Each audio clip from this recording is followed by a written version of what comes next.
بسم الله الرحمن الرحيم ألف لام را كتاب أنزلناه إليك لتخرج الناس من الظلمات إلى النور بإذن ربهم إلى صراط العزيز الحميد.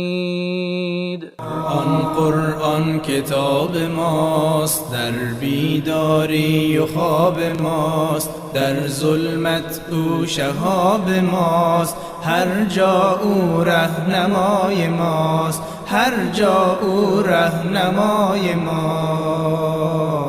هر کس قرآن بخواند روحش زنده بماند.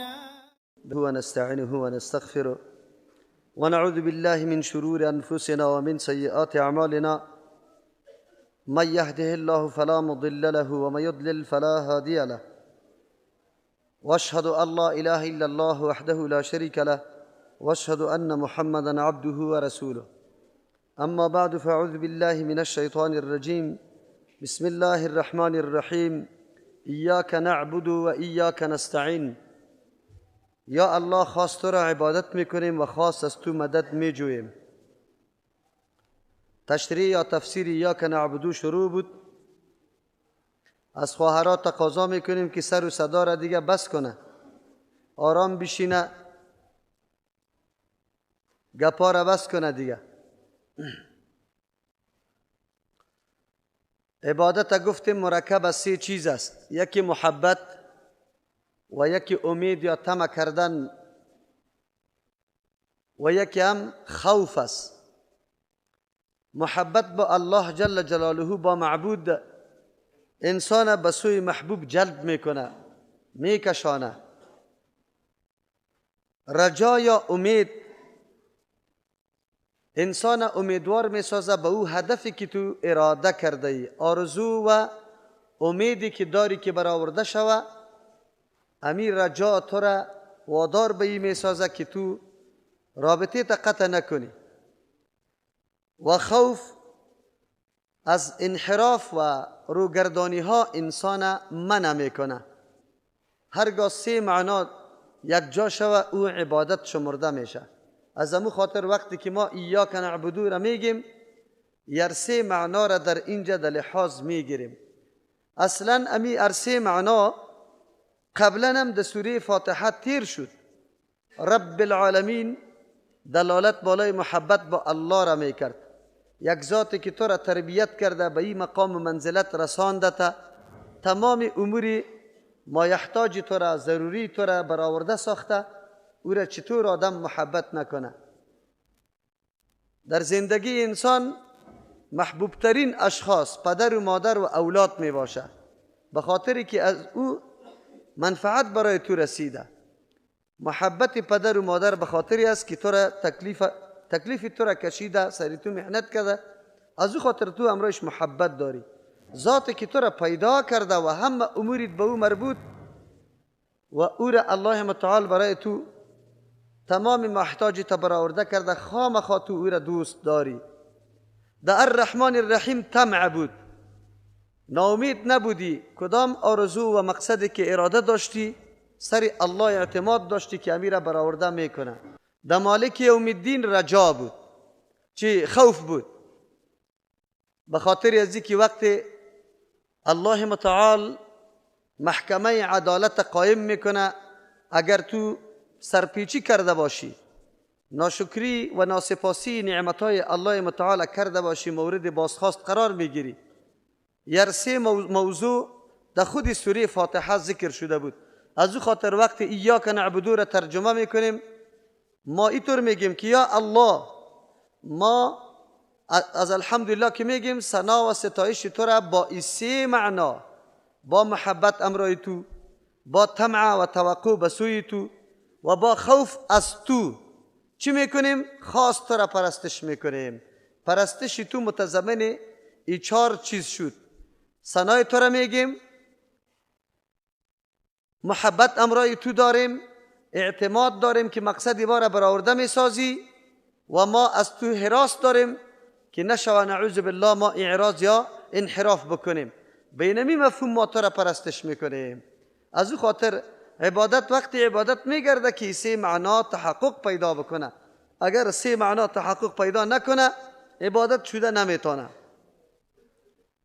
فرزند یا اولاد انسان محبوب است، هر کس دوست دارشه، اما محبت از او عبادت شمرده نمیشه، به خاطر از اینکه دو شرط دیگه وجود نداره. نه تو طمع توقع زیر داری که هر امید و آرزوی تا برآورده کرده میتونه، بلکه اولادا یک امید و آرزوی پدری خود برآورده کرده نمیتونه. بس اولاداست که برخلاف و برعکس از آنچه که پدر سرش محنت کشیده اولاد دیگه قسم برایه. و یا حاکم ظالم او از پیشش ترس داری لیکن محبت و طمع برش نداری، از او هیچ وقت آرزوی پوره شدن مطالب تا یا امیدهای تا نداری و هم محبت قطش نداری. یک شیء تو طمع سرش داری، اعتماد سرش داری، یک کسی است کدام مقصدی که تو اراده میکنی او را دا او میبینی که ای را پوره میکنه، از او خاطر سر از او اعتماد میکنی، اما دوست نداریشه و اما از پیشش حراس هم نداری. از این خاطر وقتی که یک شرط از امی سه شرطا مفقود میشه، از بین میره، او عبادت شمردن نمیشه. از او خاطر ما میبینیم کسایی که برخلاف ازی کارایی را انجام میده، ما اول می شرط دیش میبینیم که آیا شرط عبادت دی موجود هست یا نیسته، امی کار با محبت انجام داده یا نداده. یک آدم نماز میخونه اما محبت با معبود نداره، با الله نداره، با وصفی که شکل نماز ای قائم کرده، درست کرده، اما شرط عبادت مفقود است که محبت با الله است. از او خاطر اگر کسی را الله توفیق نصیب کرده باشه زمانی در نماز استاد میشه، آنقدر لذت میبره که شاید بگویه که یا الله اگر نماز نمی بود هیچ دنیا برای من لذت نداشت، هیچ مفهومی نداشت. نماز آنقدر شیرین است چرا که به امرای الله خود، معبود خود تو گفتگو داری، راز و نیاز داری، با الله خود سخن بگی. از او خاطر در هر عبادت شرط است که اول تو محبت با او داشته باشی. چه رقم محبت؟ کمال محبت، که هر محبت دیگه از او محبت که در پایین تر باشه. محبت الله برتر از همه محبت هاست. میاه بخیر دمی سوره بقره و من الناس من یتخذو من دون الله اندادا یحبونهم که حب الله. اگر به مانند محبت الله تو محبت کردی باز هم مشرک هستی، شرک با الله آوردی. محبت الله از همه محبت ها کرده بالاست. محبت الله وقتی این کلمه را میگیم ما و شما را کدام طرف میکشانه؟ از یک طرف فرمان الله متعال است، برای ما گفته که یا ایها الذین آمنو کتب علیکم الصیام، سر شما روزه فرض کرده شده و ما اینجا در تاکه و در هتل پټ میشم خورده را ایستم، در اینجا خو حتی شکم ما از الله که خیلی زیاد محبوب بود، نعوذ بالله. از او خاطر ما در شرک واقع میشیم. محبت الله برتر از همه محبت هاست. محبت الله در مقابل امر و فرمان پیغمبر هم بالاست. پیغمبر یک چیز بگویه الله متعال برات بگویه که نه این کار نکو. محبت پیغمبر با محبت الله برابر نمیشه، به خاطر که محبت الله بالاست. او را باید محبوب دانسته باشیم و شمرده باشیم. همچنان یک امر واقع میشیم که الله متعال یک چیز دوست داره و اینجا دیگه کس دیگه چیزه. به طور مثال توی میکنیم، الله برای ما گفته که فسق و فساد نکنیم، اسراف و زیاده روی و کٹ خرچی نکنیم، اما نفس ما را میگه یا قوم و اقارب سر ما باعث شده این کار از ما تقاضا میکنه. معلوم شد که ما قطع الله محبت قوی نداشتیم. محبت این قوم یا اقارب ما از محبت الله کرده بالاتر است. در اینجاست ما حقیقت و مفهوم عبادت باید درک بکنیم که مبادا در امور عادی که ما او را شرک نمیدانیم در شرک واقع نشویم. از او خاطر عبادت وقتی میشه که ما معبود خدا از همه کرده بالا محبت داشته باشیم، تعظیم داشته باشیم. دوم رجا و امید ما به او وابسته باشه. از هیچ کس این توقع را نداریم که همه امیدها و آرزوهای ما را تکمیل کرده میتونه. از امو خاطر شیخ عبدالقادر جیلانی که امروز مردم او را معبود جور کرده، فریادرس ثقلین برش میگه، لیکن اون چی میگه؟ معبود کل من تعتمد علیه و تطمع الیه و تخاف منه. معبود و ذات میگه که تو سرش اعتماد داری، تمام امیدت وابسته به اوست و از او طمع داری که مقصد مرا تکمیل کرده میتونه. هیچ کسی دیگری نیست، حتی رسول الله صلی الله علیه وسلم تمام امیدها و مقاصد کسی را پورا کرده نمیتونه بجز از کی؟ الله متعال. این خصوصیت الله متعال است که انسان اعتماد کامل، طمع درست در تمام آرزوها و امیدهای داشته باشی. از او خاطر او وقتی معبود شده میتونه. سوم شرط رجا و خوف است. انسان خوف از الله داشته باشه، از کسی دیگری نداشته باشه. اگر از کسی دیگری هم خوف تو پیدا کردی، پیغمبر خوب دوستام داری و پیغمبر امیدم برش وابسته کردی و میترسیم از این که مثل که از الله میترسی، باز شرک با الله آوردی. نه، ترسی که از الله است ترس از پیغمبر نیست. ترسی که از الله است و فوق است از او ترسی که تو از پیغمبر داری. از پیغمبر از مخالفتش ترس داری به خاطر که الله تو را گفته که مخالفت پیغمبر نکو. لیکن از الله که ترس داری به خاطر از که ذاتی از او تقاضای از را داره که هیچگاه مخالفت امرش نکو. این بود مفهوم عبادت که مرکب از سه چیز است. همین موضوع را که ما سه چیز میگیم از خود نمیگیم. در سوره بنی اسرائیل یا سوره اسراء الله متعال بندگان نیک خدا یادآور میشه و ای را بر ما بیان میکنه که یا کدام طایفه مردم بودن. اینجا بر ما در سوره اسراء آیه 57 یعنی سوره بنی اسرائیل پاره 15 آیه 56 میخوانیم. بعد از او اصل موضوع بر ما واضح میشه. الله می فرماید اعوذ بالله من الشیطان الرجیم قل ادعوا الذین زعمتم. بگوی پیغمبر علیه السلام ادعوا الذین، آواز بده طلب کنی در فریادتان، الذین مکسانی را زعمتم که شما گمان میبره که یا قابل پرستش و بندگی هستند. کسانی را که شما گمان داره که یا اهلیت زیره داره که ما در وقت مشکلات برش آواز بدیم. مثل که آلی یک تعداد علی رضی الله عنه را میگه نه تنها که آواز میدن به مردم هم تلقین میکنه نادی علیا مظهر العجایب ینجیک من کل کرب و نائب. این را براتان گفته رئیس که علی رضی الله عنه را فریاد بزنی و در هر حادثه و تکلیف یادتان میرسه. خو عجیب است چقدر از اولادش در کربلا شهید میشه در یاد از ما رسیده نمیتونه خدا یادی تو میرسه. تعجب است از این که در حماقت بزرگ کدام است که مردم امیالی به می سیستم دعوت میده و مردم میپذیرشه. چقدر جای تأسف است که مردم امیر نمیفهمه. قرآن چی میگه؟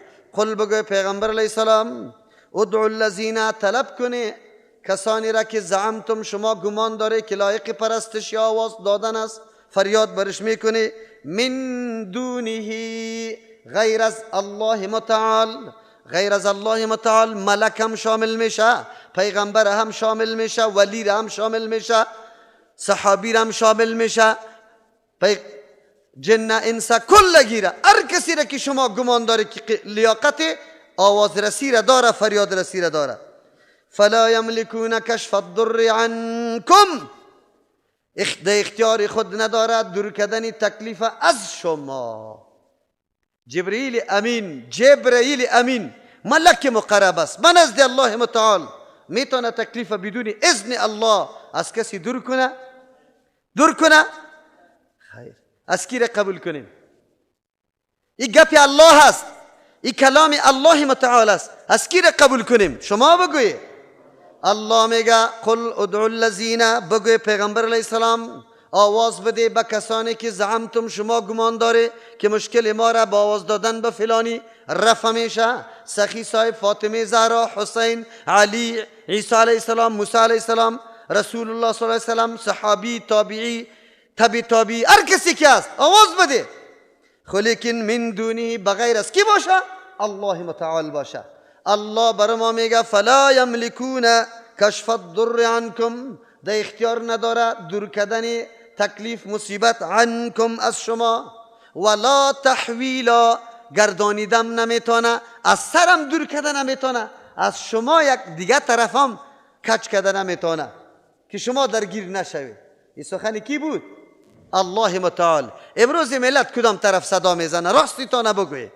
یا آیت قرآن کریم کدام پنهانی داره؟ کدام تاویل داره؟ هیچ چیز نداره. معنای ظاهری حقیقی معناست. هیچ کس نیش تو بالا کرده نمیتونه. کسی باش ادعا کنه که نه این آیت دیگه معنا داره. خیر کدام طرف روان هستیم؟ جناب پیر صاحب به مرید صاحب میگه، مرید از پیشش سوال میکنه که من خورات خوفناک است، خفتن از تو میروم، اگر کدام مشکل پیش شود که فقط به ما صدا بزن، به شیخ عبدالقادر جیلانی صدا بزن، در مشکلت میرسه. یک تعداد دوستای ما سری بسیار علما چی داره؟ گمان خیلی نیک داره، لیکن وقتی کتاب او عالمی که سرش گمان نیک داری، او در حق پیری خود نوشته میکنه که در فلان جای مریدی پیر صاحب در حج روان بود، کشتی در حالت غرق شدن شد، سواریای کشتی فریاد کردن که حالا یک مرتبه در یادش آمد که اوهو پیر صاحب خو مرا گفته بود که تکلیف برات پیش میشه، برای ما آواز بده. دمیجه آواز داد، پیر صاحب رسید، کشتی را شانه داد، کشتی پس راست شد. مریدی دیگه در هندوستان برش میگه کمی پشتی مرا یک کمی بخور، دامنش بالا میکنه که پشت یک دم زخمی است. برش میگه جناب عالی، جناب شیخ صاحب، تو خونه بیرون برآمده ای، نه تکلیف دیده ای، نه کسی تو را زده، این پشت چرا اینقدر زیاد زخمی زده است؟ گفت پشتی گپ نگرد. گفت نه که حالا به ما نگویی، ماندنید نیستم. گفت خیر که نمیمانی، فلانی پیربایی میگنه، دو نفر که از یک پیر وظیفه گرفته باشه او را پیربایی میگه. فلانی پیربایی گفت در کجا بود؟ گفت در فلان جای کشتیشان در غرق شدن دود آواز داد و من رسیدم شانه دادم، اونجا زخمی شد.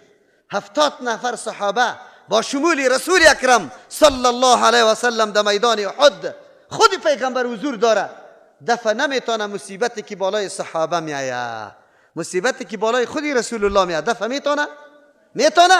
نمیتونه. لیکن پیر صاحب او مولوی صاحب او را قدر لقب بزرگم داده که پرسان نکو، نمیگم، لیکن مردم اینطور یک گمانهای خیلی نیک بالای بعضی کسا داره، خبر نداره که کدام طرف انسان دعوت میده، در کجا آدم میکشانه، در شرک مبتلا میکنه یا به سوی یکتاپرستی الله آدم میبره.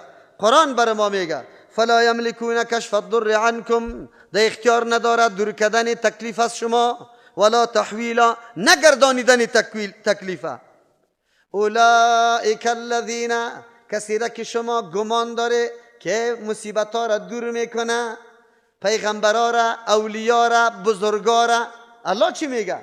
این مردمایی که شما گمان داره که یا تکلیف ها را دور میکنه، این بندگان نیکی الله است. شما مردم گرفته غلط تعبیر میکنه یا را غلط پندارها برش پیدا کرده. این مردم ها کدام مردم است؟ اولئک الذین، یا مردمایی است یدعون که خودشان آواز میده به کی؟ به الله متعال، عبادت به الله میکنه، عاجزی به الله میکنه. یبتغون الی ربهم الوسیله، یا طلب میکنه به سوی پروردگار خود ذریعی نزدیکت، تمام روز در جستجو تلاش از دیگه. پس چه قسم به الله خدا نزدیک کنم؟ یا عبادت الله را میکنه و تمام روز در جستجو و تلاش عزیزته. ایهم اقربو، تلاششان مسابقهشان دی است که کدامشان خیلی نزدیک به الله میشه. و یرجون رحمته، امید رحمتی کی را داره؟ الله را داره. و یخافون عذابه، و میترسن از عذاب الله. قرآن بر ما میگه اولئک الذین، مردما یدعون، یعبدون، عبادت میکنه. عبادت چی را میگه؟ سه چیزه که در بین بیاره عبادت است. کدام سه چیزه؟ یبتغون، طلب میکنه، الی ربهم، بسوی پروردگار خود، الوسیلت، ذریعی نزدیکت، که ایهم اقرب، کدامی از یا به الله خیلی نزدیک شوه، محبوب شوه.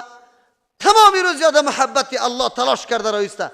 قطعی الله محبت میکنه، اوامرش انجام میده، ذرایع نزدیکی را به الله طلب کرده را ایستن میرن، محبت الله را قوی میسازه. بعد از او و یرجون رحمته، امید رحمت الله را داره، آرزوهای خدا اعتماد سر الله داره که پورا میشه. و یخافون عذابه، از عذاب الله میترسه. این مفهوم چی بود؟ عبادت. مفهوم چی بود؟ الله خلاصه کرد کسی را که شما میپنداشته فریاد رسی شماست، مشکل کشای شماست، تمام روز به او صدا میکنه، غلط میکنه، پندارتان غلط است. و مردما کسانی هستند که خودشان عابدین است. عبد چی مانا؟ محتاج کامل. خودی از یا محتاج کامل به الله متعال است. چرا که عبادت سه چیزه میگه. این آیت چرا میگم؟ امروز یک تعداد پیر صاحبا ای گپا میزنه عبادت به خاطر طمع و امید جنت میکنی، مشرک شدی. اگر عبادت به خاطر طمع جنت میکنی شرک است. اگر عبادت به خاطر خوف عذاب جهنم میکنی شرک است. عبادت باید به خاطر الله شوه. این توحید است. من میگم توحید برای ما الله معرفی کرده، نه تو بدبخت که یک روز مدرسه را نخوانده، یک روز هم مدرسه را نخوانده. این گپ تو شرک میدانی. قرآن چی میدانه؟ قرآن صفت امو دوستای خدا میکنه، امو بندگای نیکی خدا که این بندگا سه صفت داشتند. یبتغون الی ربهم الوسیله، به سوی پروردگار خود ذریعه نزدیکت طلب میکنه. ذریعه نزدیکت چیست؟ روزه گرفتن. امیم روز روزه را گرفته، تلاوت کرده، اذکار تکمیل کرده، نفقه و صدقه میکنه، اخلاق نیک میکنه، کسی را دو دشنام نمیگه، غیبت نمیکنه، دروغ نمیگه، قسم ناحق نمیخوره، تلاش و قدم احتیاط میگذاره که ادناترین ضررش به کسی نرسه. روزه بیگاه میکنه، در بیگاه روزم کمال عاجزی به الله پیش میکنه که یا الله توفیق تو بود. این مردمی طور وسیله را طلب بکنه. شراب بخو، زنا بکو، دزدی بکو، برو در سر پیش قبر. ما وسیله طلب میکنیم. این توسلیا نیست. این توسلیا ان شاء الله شرک هزارها مردم در گردن ازیاست. شرکی بگوی هزارها مردم در گردن ازیاست. زنی که رفته در گرد قبر طواف کرده و امو چیستا چوبه که زیارت تک تک کرده و گفته که زیارت آمدم، اولاد ندارم، امیدم در تو بسته است، تو نازدانه و نازول هستی. ایدوی زنی که شرک میکنه، تو ملا صاحب قطعی که توسل برش جایز کردی، شریک هستی. باعث رفتن ای زن تو شده، ای فتوای غلطی تو شده. به خاطر ازی که اگر میگفتی که گپا نیست، هیچ چیز نمیشد. نه در سر قبر گنبد جور میشد، نه در سر قبر بگوی چوب قمرای 1 متر رخت آویزان میشد. این کدام دین است؟ حنفیت است؟ کسی در حنفیت ثبوت داده میتونه که همین موجود است؟ افسوس از حنفیت چی جور کردن؟ حالی که تو را رد میکنی میگه ای وهابیست. را خب قرآن رد میکنه یا ما رد میکنیم؟ قرآن رد میکنه. تعجب است. برادرای مسلمان امام گل خورده. خیر است گپا را قبول نکنه، بعد از او باز معلوم میشه که یک دفعه اونجا برسه تمام عمرتان در شرک و در آواز دادن سخی صاحب و فاطمه زهرا تیر شده، اونجا باز معلوم میشه که مسیرت کدام طرف است. ما خود دلسوزی داریم، قلب ما نمیخواه که کسی خودم محض نام مسلمان بمانه و راودار باشیم که طرف کجا بره؟ جهنم. ما میگیم که خودم مسلمان نام مانده بعد جای جنت باشه، اما خود شما امین نعمتهای بزرگ الله را قطعی لغت زده رو ایسته و مردم هم متهم به انواع اتهامات میکنه. نه تنها که قبول نکرده، بلکه امو داعیین حقم توهین کرده، تحقیر کرده، سبک دانسته، کدام ظلم نبود که در مقابلش کرده، روز قیامت جواب میده. کسانی که در مقابل انبیاء علیهم السلام خیسته، الله باید بفهمه که کلی از را یک دم هلاک کرد. شما امروز بدانه که در مقابل دعوت حق استادگی تقاضا از زیر داره که الله شما را عذاب بیخکن کنه، یکیتان باقی نمانه. اما باز برکت دعای کیست؟ رسول الله صلی الله علیه و سلم که و دعا کرده امتی مرا یک دم بیخکن نکنی یا الله، وگرنه تو مستحق ازی بودی. خب ما قطعشتان بازم کینه و کدورت نداریم، بازم دعا برای چی میکنیم؟ هدایت. الله کل گیره چی بکنه و ما تلاش خود در خرج میدیم که مردم حقیقت دین بدانه. در این آیت و همچنان در سوره انبیاء آمده معلوم شد که عبادت عبارت از 3 چیز است. محبت کامل با الله، با معبود، طمع کامل به الله و خوف کامل از الله متعال. این عبادت گفته میشه. این عبادت است. ایاک نعبد، یا الله تو را عبادت میکنیم به می هر سه معنا. محبت کامل با تو داریم، تمام آرزوهای ما وابستگی به تو داره، اعتماد سری تو داریم که آرزو و آمال ما را تو برآورده میسازی و از تو حراس داریم که منحرف نشیم، راه خدا غلط نکنیم، نعوذ بالله. عالی.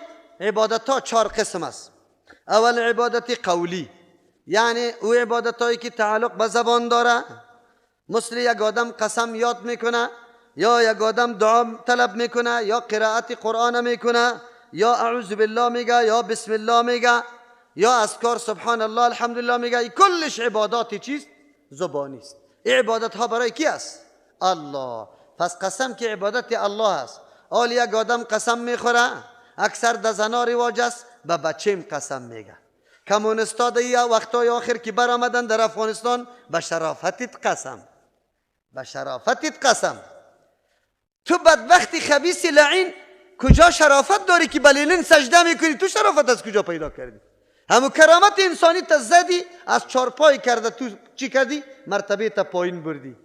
لقد خلقنا الانسان فی احسن تقویم، انسان در احسن تقویم خلق کرده. ثم رددناه الی اسفل سافل چی؟ ثم رددناه اسفل سافلین الا الذين آمنوا وعملوا الصالحات. اسفل سافلین رفته ای تو، بلیلن سجده کرده ای، آمنون و عملوا الصالحات نکرده ای. عکس لنین در خانه تالی را وزان کرده ای، تالی از کمونیستی و از نظام کمونیستی و اشتراکت دفاع کرده رایستی، دعوت داده رایستی. تو چه قسم خدا صاحب شرافت میدانی؟ صاحب شرافت همینطور کسا هست، اولئک کالانعام بل هم اضل است. تو الله را نمیشناسی، شرافتی از کجا شد؟ با شرافت قسم شرک است با الله، با اولاد قسم شرک است با الله. صوفیای ما چی میکنه؟ حاجی صاحبای ما تسبیح کلان کلان در دستش، قطعی مردم که جر بحث میکنه به این زنجیر پیغمبر قسم است. 2 گناه انجام دادی، یکی شرک که قسم به غیر الله خوردی، دوم گناه دیگه تهمت به رسول الله بسته کردی. پیغمبر همینطور تسبیح داشت. این دانه های مساله‌ای که در کارخانه چین جور شده و اقتصاد چین تو قوت داده ای، جناب حاجی صاحب محترمم که میره اونجا لبیک اللهم لبیک میگه که پس میگرده نه لبیک است نه اللهم لبیک است. باز سمعت و شهرت و فقط کارخانه چین پیش ببره. فلانی 10,000 تسبیح را توزیع کرد. تسبیح چی را میگه؟ تسبیح توزیع میشه؟ تسبیح سبحان الله است. این خالی شمار کردن است. خسته خرما را بگی، ریگ بیابان بگی، دانه جواری را بگی شمار کن. شما باور به الله بکنی، از افغانستان 30,000 حاجی میره. چند؟ که 1,000 تسبیح را چی کرده باشه؟ گرفته باشن چی میشه؟ 30,000 تسبیح. چند؟ 30,000 تسبیح. یک تسبیحش کمترین قیمتش چند روپه است؟ 10 روپه. چند؟ 10 روپه. 10,000 به 30,000 بکنی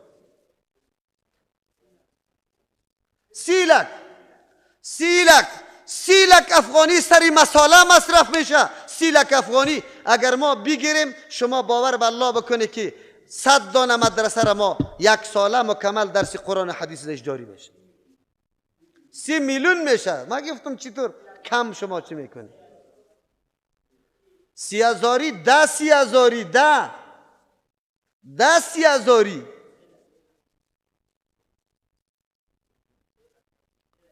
ده 3 لک تسبیح. 3 لک ضرب کنی نالی خب 3 لک. چرا یک کاری خیر نمیره؟ چرا یک مدرسه جور نمیشه؟ چرا یک پل جور نمیشه؟ چرا دارالایتام جور نمیشه؟ چرا به مسکینا دیگه شخ بگذار. در تسبیح چین مردم پیسه میده. مسلمان است. چی رقم مسلمان است؟ حجم کرده از عبادت الله که اونجا مقام ابراهیم علیه السلام و جاها هم دیده. پس گشته چی کرده؟ پس گشته در پیش پایش گوسفند کشته شده. پس گشته 1,000 گل در گردنش این دعا واری انداخته شده. پس گشته 100 دانه موتر در گرد و برش برای غرور و تکبر و خودنمایی در این طرف و طرفش روان است. عبادت الله را کرده ای باید پس به ای کس خبر نشود. کدام عبادت است؟ چه قسم عبادت میکنه ای حاجی صاحبای ما در مورد ازی در جمعه ها بحث کردیم. پیسه مصرف میشه، میره اونجا حج میکنه، برای که میفهمه حج یکی از اهدافش اولین چیزی که تو احرام بسته میکنی در این زبان چی میگی؟ لبیک اللهم لبیک، یا الله به طاعت و خدمت تو استادستم، لا شریک لک لبیک، هیچ شریک امرای تو نیسته.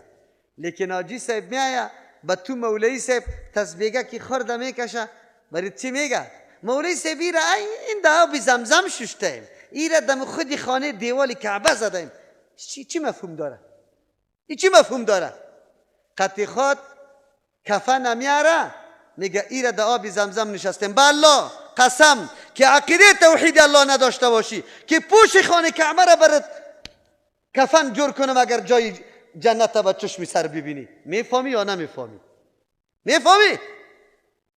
به خیالات و به اوهام پرستی خودت در جنت میبرن. به کدام چیز خودت در جنت میبرن؟ عقیده توحید الله را داشتی یا نه؟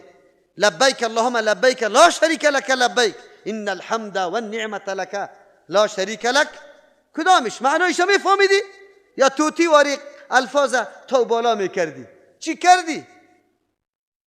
عبادت کرده یا نه؟ پس آمدی باز افتخار میکنه کلی از اوجه ملایش وابی بود، من کلی نمازهای خود در اماره خواندم. الله بدبخت کرده، یک نماز یک لک نماز بود تو گرفتی هیچ کدیشه. مخالفت او قدر جماعت مسلمان ها را کرده ای، او قدر مسلمان ها را که تو مخالفت میکنی نوله ما تولا و یتبع غیر سبیل المؤمنین، غیر رای مؤمنان را در پیش گرفتی، در مو رای که رفتی انشالله بردتانه. و یک طایفه است که اونجا میرن، امی مریدای امی پیرپرستای باطل است که اونجا میره بگوی امی نعمت بزرگ نصیبش نمیه، اینجا پس میه فتوا میده که نمازتان نشده. و بدبخت تمام مراسم از زیر فرمان ابو مردم اجرا کردی، ایره چطور میکنی؟ ایره چطور میکنی؟ ببینی این نظام ماست. عبادت قولی ایاک نعبدو میگیم، ایاک نعبدو خاص تو را عبادت میکنیم، لیکن قسم به بچه میخوریم، قسم به سخی صاحب میخوریم. من احلف بغیر الله فقد اشرک، شرک ورزیده کسی که قسم به غیر الله میخوره. کجاستیم؟ اولی مردم میگه وی تالی را ملا صاحب بر ما نگفت. ملا صاحب چرا میگفت؟ ملا صاحب هنوز میگفت که با ملا قسم بخور، این خیلی قابل قدر است.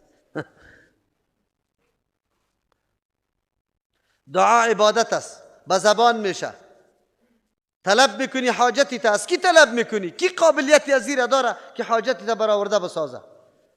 الحمدلله دارنده صفات کمال کیست؟ الله است. او است که حاجتی تا تکمیل میکنه، کسی دیگری است که برای تکمیل کنه؟ پناه به کی میبری؟ امداد از کی طلب میکنی؟ عبادت های قولی است. عبادت های قولی عبادت است. ذکر الله را بکن، وقتی که ذکر میکنی لا اله الا الله محمد رسول الله ذکر است. پیر صاحب اضافه کرده در دین 100 دفعه برات میگه وظیفه را بر ما کی داده؟ اجازه وظیفه را کی داده؟ رسول الله و الله بر ما داده. الله میگه فذکرونی اذکرکم، مرا یاد کنی ما شما را یاد میکنم. الله اجازه داده، از پیر صاحب اجازه نداره. به چند الله قائل هستی؟ به چند اجازه دهنده تو قائل هستی؟ اجازه نداره، اجازه نداره. آیات قرآن کریم هر کس دم کرده میتونه، اجازه نداره. عجیب است. چند الله را قبول داری؟ چند پیغمبر اجازه نداده. امیت مقداری از کار رسول الله برات بیان نکرده یا کرده؟ این پیر صاحب کیسته که برات میگه که 7 مرتبه ای را بخوان، 5 مرتبه ای را بخوان؟ ای از کجا میگه؟ اجازه از کجا گرفته؟ کدام سند حدیث داره؟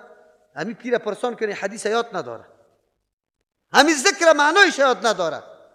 چرا معنایش یاد نداره؟ بله، یک دوست ما در ترجمه قرآن آمده بود، 13 سال در پیری و مریدی تیر کرده بود، پایای پیری خود لیسیده بود. وقتی که آمد در یک ترجمه قرآن کریم الله هدایت کرد، چه دعاها را یاد گرفتم و یک روز رفت قرار در دکانه که خود شیشت مریدای دیگه خبر شد که فلانی خان خو پیر اعلان کرده، پیشش میره یکیش، او کسی بوده که 16 سال در خدمت تیر کرده بود، برش گفته که خو چرا تو خبرم شدیم که در ترجمه فلانی نفرم رفته ای، تو چرا این کار کردی؟ ای برش میگه بیا چای بخور، باز بعد از او گپ میزنیم.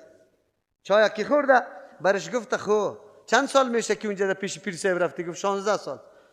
گفت یک دعا را برام بگو که رسول الله او دعا را گفته باشه. انگامی که داخل در مسجد میشی، مرید صاحب دیگه عرقا پایین میشه سرش، خود نان خوردن دعایش بگو. داخل که در تشناب میشه میره دعا بگو برام. از خانه بیرون میشی، در خانه درون میشی، داخل بازار میشی، در موتر بالا میشی، بگو برام. این بیچارگک خود دیگه چیز یاد نگرفته بود، خدا شور دادن دیگه کجا یاد گرفته بود؟ برش گفته سعی که اومد یک روز ترجمه رفتیم چند دانه دعا را یاد گرفتیم. خب از این که در گپی خطرناک دیگه است. گفت کدام است؟ گفت پیر صاحب تمام عمر ما را نعوذ بالله از دین کشیده. گفت چی میگی؟ گفت کدام ذکر میکردیم موتو؟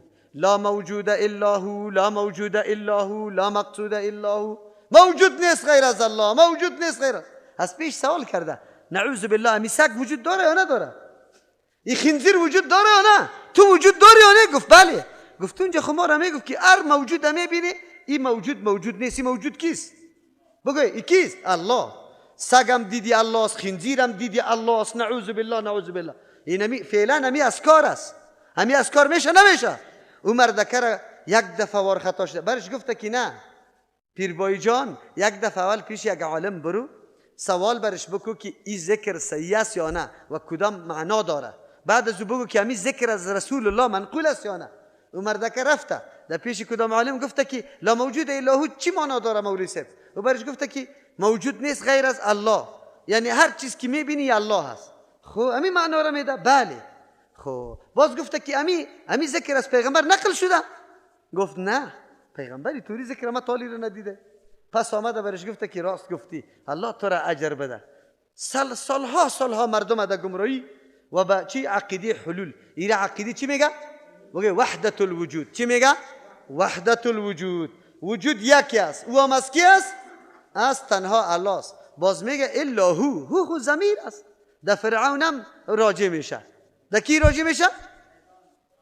به فرعون هم راجع میشه، به ابلیس هم راجع میشه. خیر چی رقم هو را چی رقم ذکر میگی؟ باز امی ذکرشان آخری باز به چی میشه؟ اوهو باز ها باز او تبدیل به آواز بگو یک حیوان میشه. صحیح است؟ اما تو راست یا نه؟ شما منتظر باشه. خود ذکر چی را میگه؟ یاد الله را. محمد رسول الله ذکر نیست. اگر یک آدم محمد رسول الله میگه این ذکر نیست. ذکر یاد کی را میگه؟ الله را. صفات الله را یاد کردن، تنزیه و پاکی الله را بیان کردن، حمد الله را گفتن، عظمت و بزرگی الله را بیان کردن. لیکن اونجا ذکر کدام است؟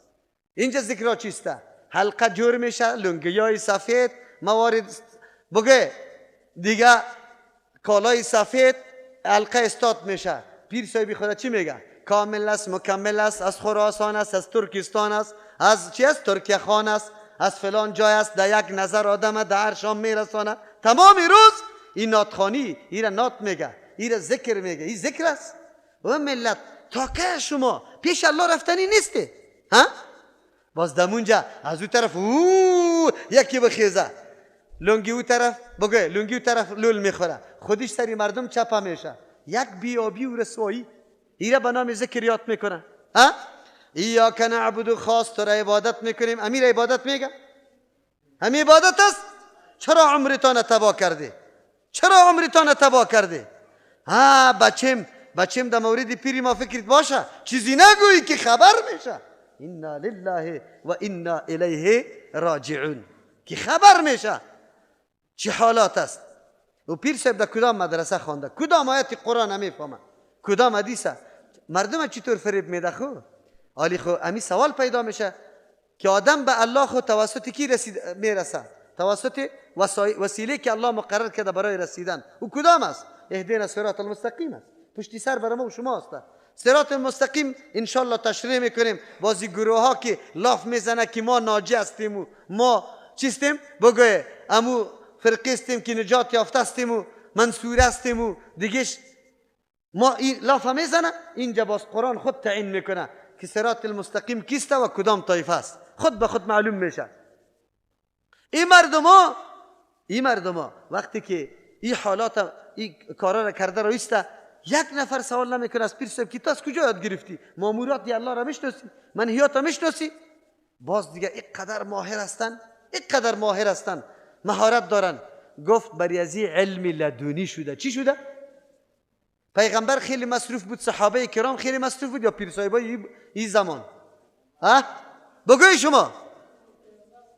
پیغمبر علیه السلام الله میگه فلولا نفر چیستا و ما کان المؤمنون لینفروا کافه. الله پیغمبر علیه السلام آیت روان میکنه نیست برای مؤمنا که کلگی طرف جهاد بره، کلگی روان شوه جبهه بره. لینفروا کافه فلولا نفر من کل فرقه منهم طائفه. چرا نیست از هر جماعت بزرگ یک جماعت کوچک که براین. چرا براین؟ لیتفقهوا فی الدین، که تفقه زیرکی علم حاصل کنه، در دین علم حاصل کنه. ولینذروا قومهم اذا رجعوا الیهم، برای قوم خود انذار بکنه از عذاب و مصیبت هایی که دم ایراد داره، ای را برش بیان کنه. علما اینی مسئولیتشان است، ای امت خبر کنه که جهنم آمده نیست، پل صراط آمده نیست، حساب و کتاب میشه. لعلهم چیستا یحذرون، شاید بترسن، الله برش هدایت کنه. ما و شما الحمدلله ببینید مردم در کدام شوق و ذوق میآید در مجلس علم. پیغمبر علم لدونی نداره، به صحابه علم لدونی نمیتونه، در یک ساعت در عرش رسانده نمیتونه شه. پیغمبر اصحاب صفه اینجا خو کرده شب و روز که احادیث پیغمبر یاد بگیره. خب پیر صاحب علمی چی داره؟ لدونی داره. مریدش تو رسیدی لطایف تکمیل شد، خلاص دیگه. تو یک سند برای ما بده که ذکر در کجاست، ذکر قلبی چی معنا داره و ذکر زبانی. ذکر زبانی سبحان الله الحمدلله گفتن است. ذکر قلبی وقتی که طول میکنی، طول ترازو را سعی میکنی، اینم اینجا ذکر قلبی است. الله در یادت است. چی کنم؟ میتونم دنده زده یا نه؟ از دروغ پشت دادیم سنگکاره که کس هم نبینه. اصل خشت است، مردم میگه که البته سنگ است. چارکی را تو دود چیسته نیم پاویش از بین برده ای و سودا را ارزان میدی. این میوه فروش اکثریتش همینطور است. یک جای سوال میکنی سیری 100 روپیه چی هست؟ تربوز. اما تربوز دیگه جای سیل میکنی سیری 60 روپیه. حیران میمانی این چطور ارزان است؟ خب وقتی که تربوز ماندی پس برات میگه 1.5 سیر شد. تربوز میگیری که 1 سیرام نیست. عجیب است. ذکر قلبی اینی را میگه اینجا الله در یادت باشه. صحیح است که آدم از او دیهات آمده، نه ترازوی را میفهمه نه قیمت را میفهمه، اما تو الله در یادت است که چی معامله قطش میکنی. این را ذکر قلبی میگه. خیر اینجا پرش کردن ایده کدام روایت آمده که سینه بپره ذکر است؟ چی فریب دادن است؟ چقدر مردم اغوا کرده. بازمی پیر صاحب نه جماعت میخونه نه نماز، هیچ نه. در جماعت چرا نمیخونه؟ پیر صاحب نمازش قطعی از یا نمیشه، دختر فروش هاست کلی از یا. پیر صاحب چقدر دختری خود مفت داده؟ در کجا داده؟ چه قسمی داده؟ او روش و طریقه دختر دادن میفهمه در اسلام؟ قسم برش بده. او میفهمه یک مورد یاد داره که پیغمبر چه قسم توی کرده؟ یک حدیث در مورد توی بخونه برم نی؟ اگر مرد است علم لدونی داره، یک آیت قرآن تفسیر و ترجمه کنه، شان نزولش بیان کنه، احکام مستنبتش بگوید، میتونه؟ هیچ نماز نمیخونه، هیچ نماز. کجا شدی پیر صاحب نماز نمیخونه؟ این خود نماز اینجا نمیخونه، کعبه میره. در چی چیز میره؟ در دیوال سوار میشه، حرکت میکنه. این بدبختی که بخیل است که یک دیوالی بسته را قطی خود میبره، یک 10 نفر قطی خود سوار کنه.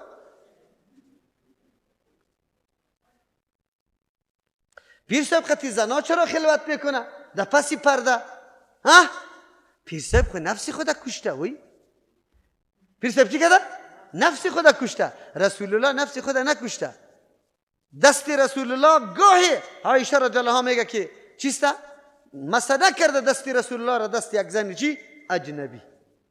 اینجا پیر صاحبین در سینه شام دست میمانه در آن شام و میگه نور تیر میکنم. عجیب است تا کی مردم مچم که کدام طرف روان است، عقل الله برشان داده یا نه، چی میکنن، کدام طرف روان است. الله رحم بکنه. عبادت قولی بود، ذکر محمد رسول الله ذکر نیست، لا اله الا الله ذکر است. مدح و صفت کردن پیر صاحب و مناسب این ذکر شده نمیتونه. ذکر اوست که از رسول الله به حدیث صحیح به سند قوی از پیغمبر چی شده باشه، ثابت شده باشه، او را چی میگه، ذکر گفته میشه. خب دوم قسم عبادت، این عبادت قولی بود، عبادت بدنی است، با بدن انجام داده میشه. نماز ما و شما میخوانیم توسط چی میخوانیم؟ بدنی خود. بگوی دیگه روزه میگیریم، حج میکنیم، طواف میکنیم، جهاد میکنیم، کلش عبادات چی است؟ برای کی است؟ برای الله. وقتی که برای الله هست آیا ما امی عبادت ها را به غیر الله نمی کنیم؟ حدیث است، نمبر شمار حدیث هم 2142 است. ابو داود رحمه الله نقل میکنه از قیس ابن سعد رضی الله عنه. یک مقام به نام حیره میگه در شام، او رفته سفر کرده، پس آمده دیده مردم که با پاچای شام مردم سجده میکنه. وقتی حالات تعظیمی او مردم با پاچا میبینه، این خود صحابی بود، رسول الله را آنقدر دوست داشت که هیچ پرسان نکن. و چرا رسول الله را دوست نمی داشت؟ چرا رسول الله را دوست نمی داشت؟ به خاطری که الله متعال میگه چیسته واعتصموا بحبل الله جميعا ولا تفرقوا ولا تكونوا كالذين. دیگه بگوی دیگه آیتان. واذكروا نعمت الله عليكم اذ كنتم اعداء فالف بين قلوبكم. یکی با دیگه جنگ داشتن، فقط زدن کندن بود، کشتن، دیگه چیز نبود. زندگی یک دم خون گشته بود، خون.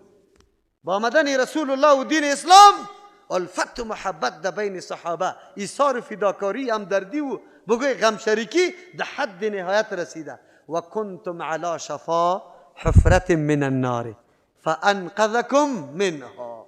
رسول الله را چرا دوست نداشت؟ صحابه چرا اسلام دوست نمی داشت؟ به خاطر که در لبه کناره وادی چی بودن؟ جهنم بودن. ما و شما هم میطور بودیم. الله نجات توسط اسلام کی داد؟ پیغمبر صلی الله علیه و سلم. از او خاطر اسلام بس پیش صحابه از اولادش کده، از جانشان کده. محبوب بود یا نبود؟ سر اسلام جان قربان کردن، اولاد قربان کردن، مال قربان کردن. امروز هم که کلمه توحید لا اله الا الله را تو میگی، امی صحابه تا دروازه کابل رسیده جان خدا فدا کرده، با موت تو پیام کی را آورده؟ الله را، پیام توحید و یک تا پرستی الله را آورده. و قدر اسلام میدانستن که اسلام چیست. پیش موت است که اسلام پای افتاده است. اسلام هیچ ارزش نداره. امروز خورد امام دموکراسی چیخ میزنه، زن امام دموکراسی چیخ میزنه، مرد امام، ملا امام، سید امام، بگوه کل امام دموکراسی چیخ میزنه. اسلام چی میکنه؟ یا اسلام خود قانونی سخت است برشان که بشینیم دین میگیم. اسلام ارزشش این دین که واقعا حیثیت ما را، عفت ما را، عزت ما را، آبروی ما را مکمل تضمین کرده واقعا. لیکن ما از این اسلام چی جور کردیم؟ چه قسم حالات است؟ امی صحابه قدر رسول الله را چرا میدانستند؟ قدر پیغمبر را زنا خود سپر بری رسول الله میکنه که تیر سری از او بخوره، سری کی نخوره؟ رسول الله صلی الله علیه و سلم نخوره. به خاطر که کدام نعمتی که از ناحیه رسول الله بر از رسیده بود، اون نعمت دیگه به قیمت ها پیدا نمیشه، قیمت ها در مقابلش پوره هم نمیشه. او هدایت حق، یافتن نظام و دین اسلام که الله راضی میشه، سبب نجات برشان رسیده بود. از او خاطر رسول الله را دوست داشت که پس آمد با پیغمبر صلی الله علیه و سلم آلی چی میکنه؟ خبر میکنه، برش از پیش مطالبه میکنه که یا رسول الله، ما دیدم اونجا مردم پاچای خدا سخت احترام و تعظیم میکرد، سجده برش میکرد. اگر ما برای تو سجده کنیم، و خود لیاقت و اهلیت سجده کردن هم نداشتن، تو خو لیاقت داری، کدام احسانات و کدام زحمت کشی و محنتی که سر ما کردی و قد ما احسان کردی خوبی کردی، لیاقت زیر داری که ما تو را سجده کنیم. پیغمبر صلی الله علیه و سلم چی میگه؟ چی جوابش چی میگه؟ ارأیت لو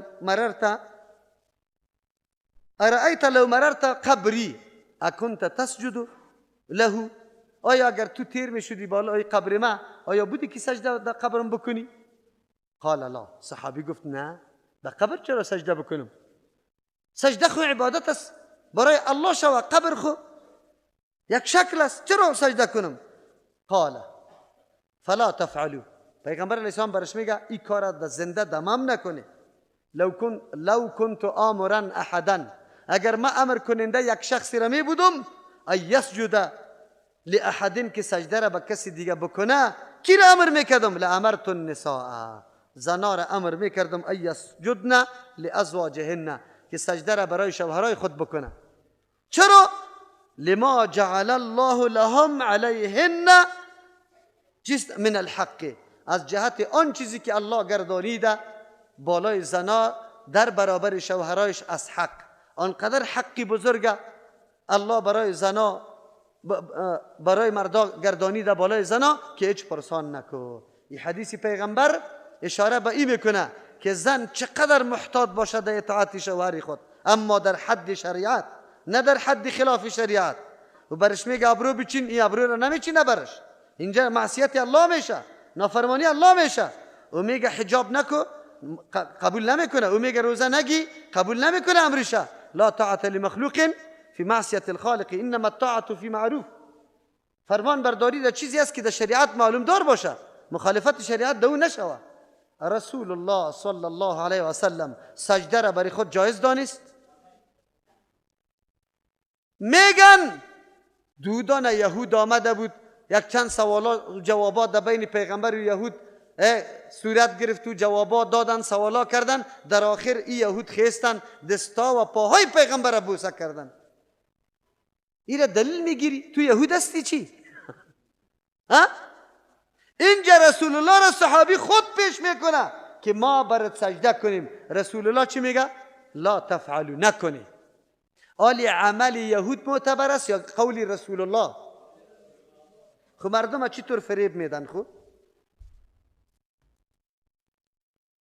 باز امی قدر گپ یک نفر برش نگفت که جنابی مرده رسول الله خو رسول الله بود، حامل وحی بود، رسول الله خو معصوم بود، رسول الله خو پیغمبر بود، اگر دستشم بوسیده شده لیاقت داشت. تو کیستی که مریدا را برای خود ده سجده امر کده آمده رایستن برای تو کیستی؟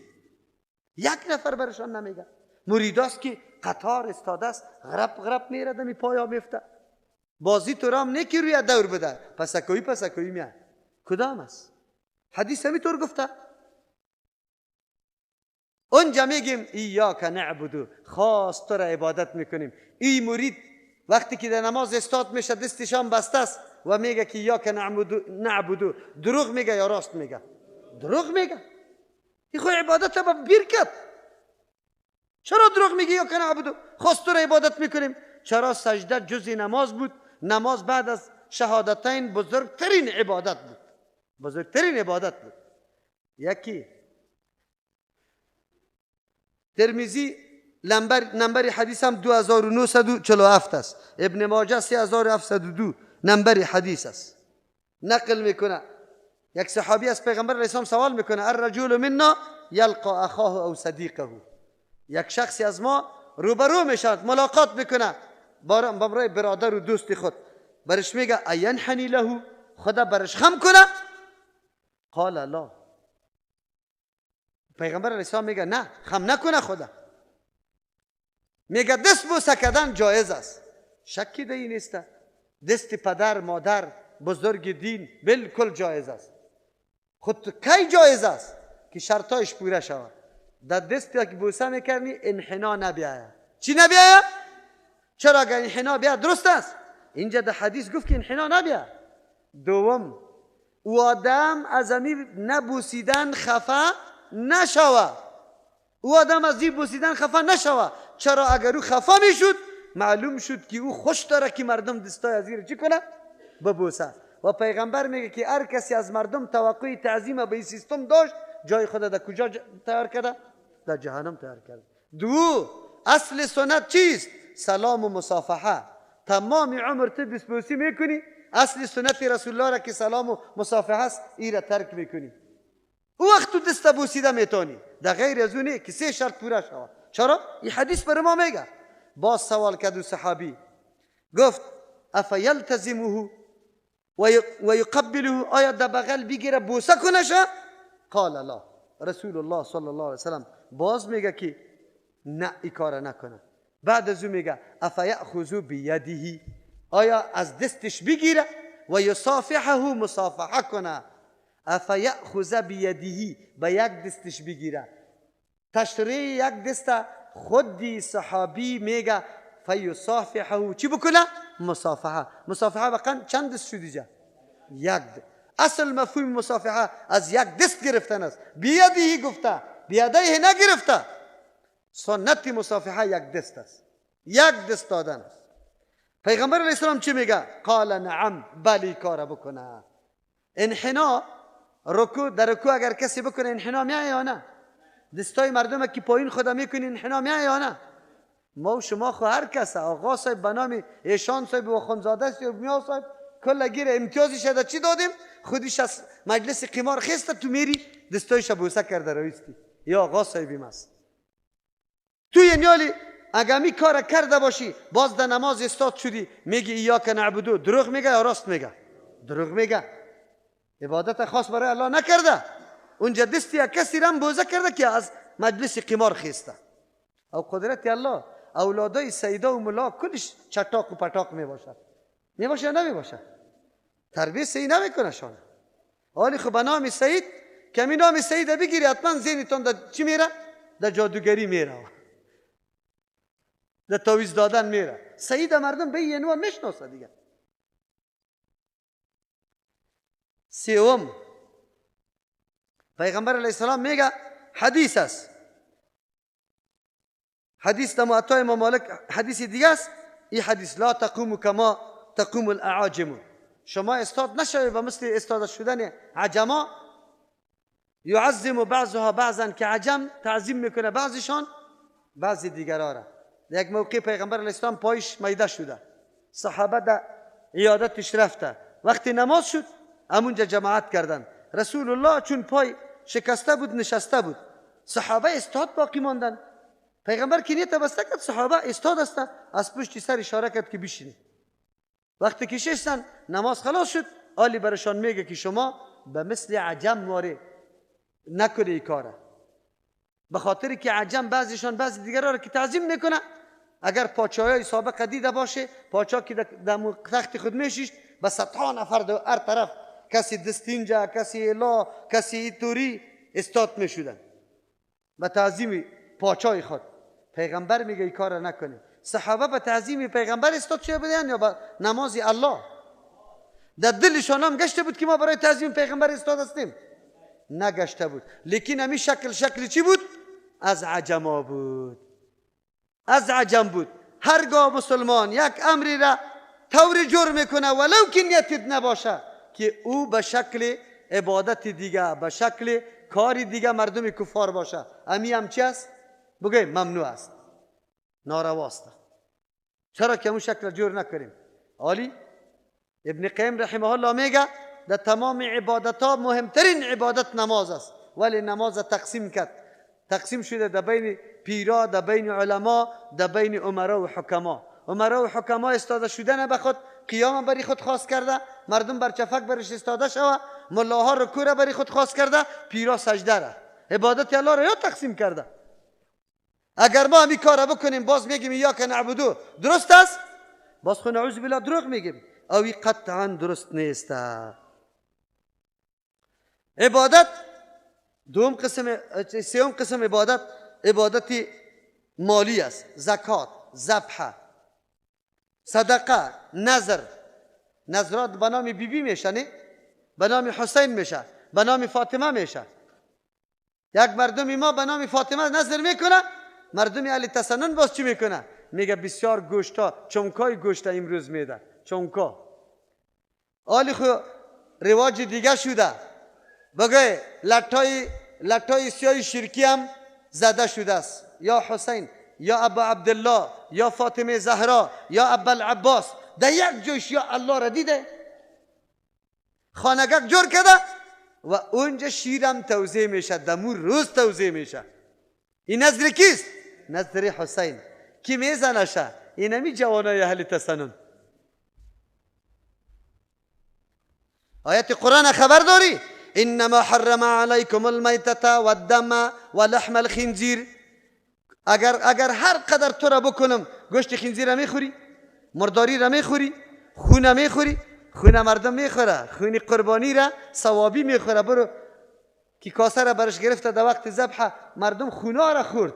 در وطن بیمولا در یک عید یک دوست در خانه دوست دیگه میره، اونجا خون برش میاره پخته کردگی. این دوست میگه چیست؟ گفت خون. خونی چی؟ گفت قربانی را که ذبح کردیم همون خون. این برش میگه که خود حرام است. چی میگی تو؟ شما ما فهمیدم که وابی هستی.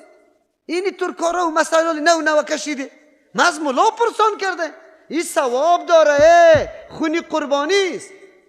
این میگه که نه، این را چی میگی؟ مسئله وابی مابیم نیست، این اتفاقی مسئله است کلگی. نه برای تفسیر کابلی را برش میکشه که اینجا ملا صاحب گفته که خونی که ذبح میشه این حرام است. بعد از اون ملا صاحب یک کمک عرق میکنه، ها والا و مردکه برش گفته که چرا ما را نمیگفتی؟ تو همی قم نمیفهمیدی؟ چرا نمیفهمیدی؟ تا آلی را در وطن ما خونی ذبح قربانی ثوابی خورده میشه. و قرآن چی میگه؟ انما حرم علیکم المیتة، مرداری را سرتان حرام کرده، و الدم، خون سرتان حرام کرده. مراد از خونی وقت ذبح است، دم مسفوح است. باز چی میگه؟ والخنزیر، خنزیر حرام کرده. و ما اوهل لغیر الله، و ما اوهل به لغیر الله، و آن چیزی که آواز بلند کرده شده باشه بالای اون چیز به غیر الله. این به نام سخی صاحب نظر است. این چیز دیگه بگه حرام است یا حلال؟ مرداری را نمیخوری، را خورده را ایستی. میگه یک قمزه داد شیرچای خوبش بود، چون کار زده را ایستی. او را چی میکنی؟ نظر غیر الله، آرس آورده، آرسه در دانی دروازه استاد کرده، میرن کسی بزغاله را، کسی خروسه حلال ذبح میکنه، باز بوتی آرس هم ختمی خون رنگ میکنه که ای آروس در این خانه که آمدی بجز از خون دیگه چیز ما نبیدیم دیگه. بعد از این در این خانه خون بجوشه، خون بجوشه. ایرام این نظر به نام چی شد؟ به نام کی ذبح شد؟ برای تقرب کی بود؟ حارس بود، حاجی صاحب بود. بله نظر عبادت است، لیکن برای کی میشه؟ نعوذ بالله. ذبح عبادت است، برای کی میشه؟ برای کی ذبح میشه؟ الله متعال رد میکنه کسایی که ذبح به غیر الله میکنه. ذبح من ذبح لغیر الله لعن الله من ذبح چیست؟ لغیر الله. لعنت کرده الله کسی که ذبح به غیر الله میکنه. حدیث پیغمبر علیه السلام است، لعنت کرده. چهارم قسم عبادت قلبی است. خشوع خضوع در قلبت، توکل، انابت، اعتماد، این کلش محبت یا عبادت های چیست؟ بدنی است. مخصوصی کی باشه؟ الله متعال باشه. آلی ایاک نعبدو را وقتی ما تحقق میبخشیم، در گپ خود راست میباشیم که کل عبادت ها را خاص برای کی کرده باشیم. اگر خاص برای الله نکرده باشیم باز دروغ میگیم که میگیم ایاک نعبدو. ایاک نعبدو باز نیسته. آلی با شما فهمیدیم که عبادت خاص است برای الله. و عبادت که عبادت میشه؟ عبادت وقتی عبادت میشه که خالص برای الله و به نقش کی باشه؟ رسول الله باشه. عبادت وقتی عبادت میشه که ضد از این شرک ما بشناسیم که در شرک واقع نشویم. از او خاطر یک کمی تشریح شرکم میکنم. شرک سه قسم شرک ما داریم. یک قسم شرک در افعال است، در کارهای خود نعوذ بالله اگر کسی شرک میکنه، مثل سجده به غیر الله، طواف در غیر خانه کعبه، بگوی دیگه بوسه دادن چی؟ دروازه های قبر، پنجره های قبر، لیسیدن از او، لطی از او را بسته کردن، پس آوردن در گردنا انداختن، نعوذ بالله. تارا را من حیث ازی که نمی چی هسته؟ دفع کننده نظر است، دفع کننده بلا است، این را در گردنا آویزان کردن. یا کل شرک چیست؟ بگه فعلی است، عملا تو شرک میکنی و این کار برای تو حرام است و تو این کار نکن. چرا؟ پیغمبر علیه السلام میگه لعن الله، الله لعنت کرده زائرات القبور، زنایی که زیارت کننده قبر هاست. کدام زناره؟ میروند در قبر میشینه، تک تک میزنه، خاکش میخوره، برش میگه او صاحب قبر آمدیم، فلانی مشکل دارم، مشکل مرا تو حل کن. بعد از اینجا قطع خود خاک میگیره، لطگک میگیره، نه آلوچک هم میپرته اوجا، یکشن دیطور بگه میگردانشم به خاطر که اولادش شود، اولادش شود. پیغمبر میگه لعنت گفته الله متعال بالای کسی که او زنایی که زیارت قبر میکنه. به زنا چرا گفته ایره؟ زیاد روینده به زیارت ها کیست؟ اینه اگر گپی مرا تصدیق نمیکنی روزی چهارشنبه در باغی بالا بری، باز میبینی که زیارت کننده کی است، طایفیش باز شناسایی هم میتونی. در شای دوشمشیره، در تمیم انصار باز میبینی که کی خیلی زیاد زیارت میکنه، روزم تعیین کرده میباشه. والمتخذین علیها، و او کسایی که گرفته بالای زیارت ها المساجد، سجدگاه ها. این دو مطلب داره. اون مجرد لازم گرفته که مجاوراست، نمیاید در خانه الله در مسجد یک جارو را نمیزنه که خدمت دین الله را بکنه، دبل اوجا افتاده. و این بدبخت ها مردم میره پیسه برازو بیده، او را پاچا صاحبام جور میکنه. چی جور میکنه؟ یک وقت نماز نمیخونه، نخواد امو آدم غسلام بکنه، نخواد کلمه خودم بفهمه، امونجا خو کرده. مجاورا الله سری طور مردم لعنت گفته والمتخذین علیها مساجد، و کسایی که سری قبرها سجدگاه جور کرده. یک معنایش است. دوم معنا کسایی که میره دیگه جای نماز نمیخونه، امونجا پالای قبر نماز میخونه. در تمیم انصار مسجد است، جای برای نماز جور کرده، مردم که میره چی میکنه؟ در پالوی قبر نماز میخونه. در شای دوشمشیره هم میتوره. این مردم الله چی کرده؟ لعنت کرده یا شرک میکنه. و سرج، کسایی که شمه ها را سری در میدن سری قبرها، هر جای قبر بری دیوالکا داره، سه شیرگه برش طاقت جور کرده، شمه را در داده رویسته. فیلم ها را خود زیاد سعی کرده، خود از این دعا را خیلی زیاد سعی کرده. این دعا معبودشان چیست؟ مراسم عبادتشان چیست؟ شم در دادن. کسی که شما در میده این دوست چی است؟ این دوست. او نگویم من مسلمان هستم، او این دوسته. چرا که الله لعنت گفته اینطور مردم ها را، این مسلمان چطور باقی بمانه؟ کار این دور میکنه، به مو عقیده داره. الله رحم بکنه. پیغمبر علیه السلام در دعای خود میگفت اللهم لا تجعل قبری وثنا یعبد، یا الله قبری مرا بت جور نکنی که عبادتش کرده شوه، مردم بیاید اینجا سجدگاه جور شوه، کسی طواف از قبرم بکنه، کسی بزنه اینطور از فریاد بکنه که این مشکل دارم برم حل کو، عبادت است. این چی است؟ یا کسی مال بیاره اینجا ذبح کنه، یا پاکت چاکلیت پاش بده در سری قبر. شما باور به الله بکنی. با می قدر بیانات ما مردمی که خیلی قطمه رابطیم قوی هم داره، خب تشریح نمی کنم شه، امیالیم به نام امی مرده ها شهیدا، پیسه نظر جمع میکنه میبره دمو خودی پالوی قبرها بار میکنه دیگاره. به این قدر تلویزیون و علما لعنت الله نیست سرش. من نمیگم لعن الله رسول الله میگه لعنت الله است بالایی که بگه کسانی که ذبح برای چی میکنه اونجا. چطور است؟ کجاستیم اسلام؟ بس که بگه میگه ما مسلمان هستیم. کدام مسلمان؟ یا که نعبدو در نماز استاز شده، یا الله عبادت خاص برای تو میکنم. دروغ چرا میگی؟ نظر به غیر الله کردی باز میگی عبادت به تو میکنم. نظر خیلی عبادت بود. سوم قسم عبادت چی؟ شرک در چی بود؟ افعال بودی. دوم قسم در اقوال، قسم به غیر الله خوردن مثل که گفتیم. سوم قسم شرک در اراده و نیت است. این دیگه مجال وسیع داره. اینقدر زیاد است. نیت در هر چیز که نیتی غلط کردی نعوذ بالله شرک خفی را قطع شامل کردی. این بسیار سخت است، چرا که هیچ عمل بدون نیت و اراده صورت نمیگیره. اگر نعوذ بالله نیت و اراده خراب شد، یک کمکی ما در ترجمه قرآن آمدیم صرف در دل ما میگرده که تو باش مردم مرا بگه که اینی در ترجمه قرآن میره، یا هم چی هست بگه؟ شرک در نیت شد نعوذ بالله. از او خاطر در عبادات الله در نیت سخت مراقبت شود. تو که نیت نکرده بودی، اگر یک عمل هر قدر زیاد انجام میدی، ای در جمله ریا شمرده نمیشه. بسیار دوستای ما میگه مولوی صاحب من در تهجد میخیسم، گاهی شیطان میگه که مردم باز تو را میبینه ریا نشوه.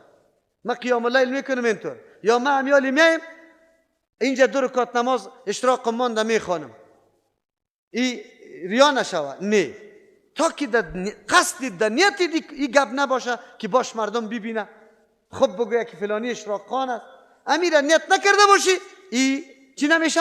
ریا نمیشه، بالکل نمیشه. تعلق به عقیده و نیت و اراده داره.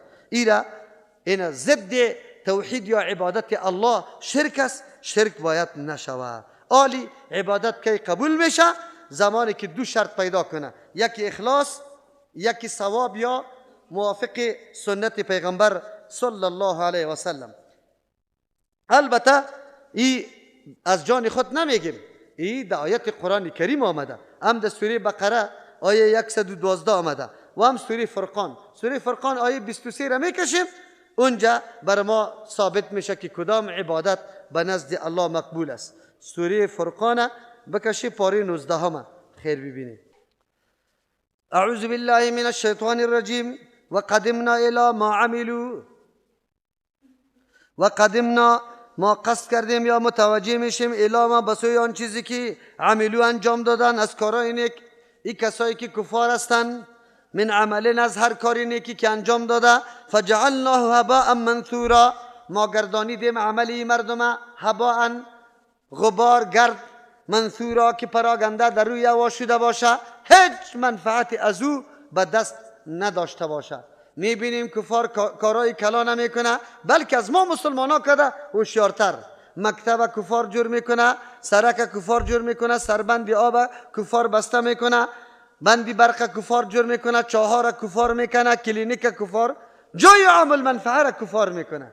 ما مسلمان ها خو شکم پرست هستیم. هر قدر خیرات که میگیم به نام ختم چلی بگه، جمعی و بگه، سالپورگی علال کو پخته کو، دیدمی شکم تخته کده برو.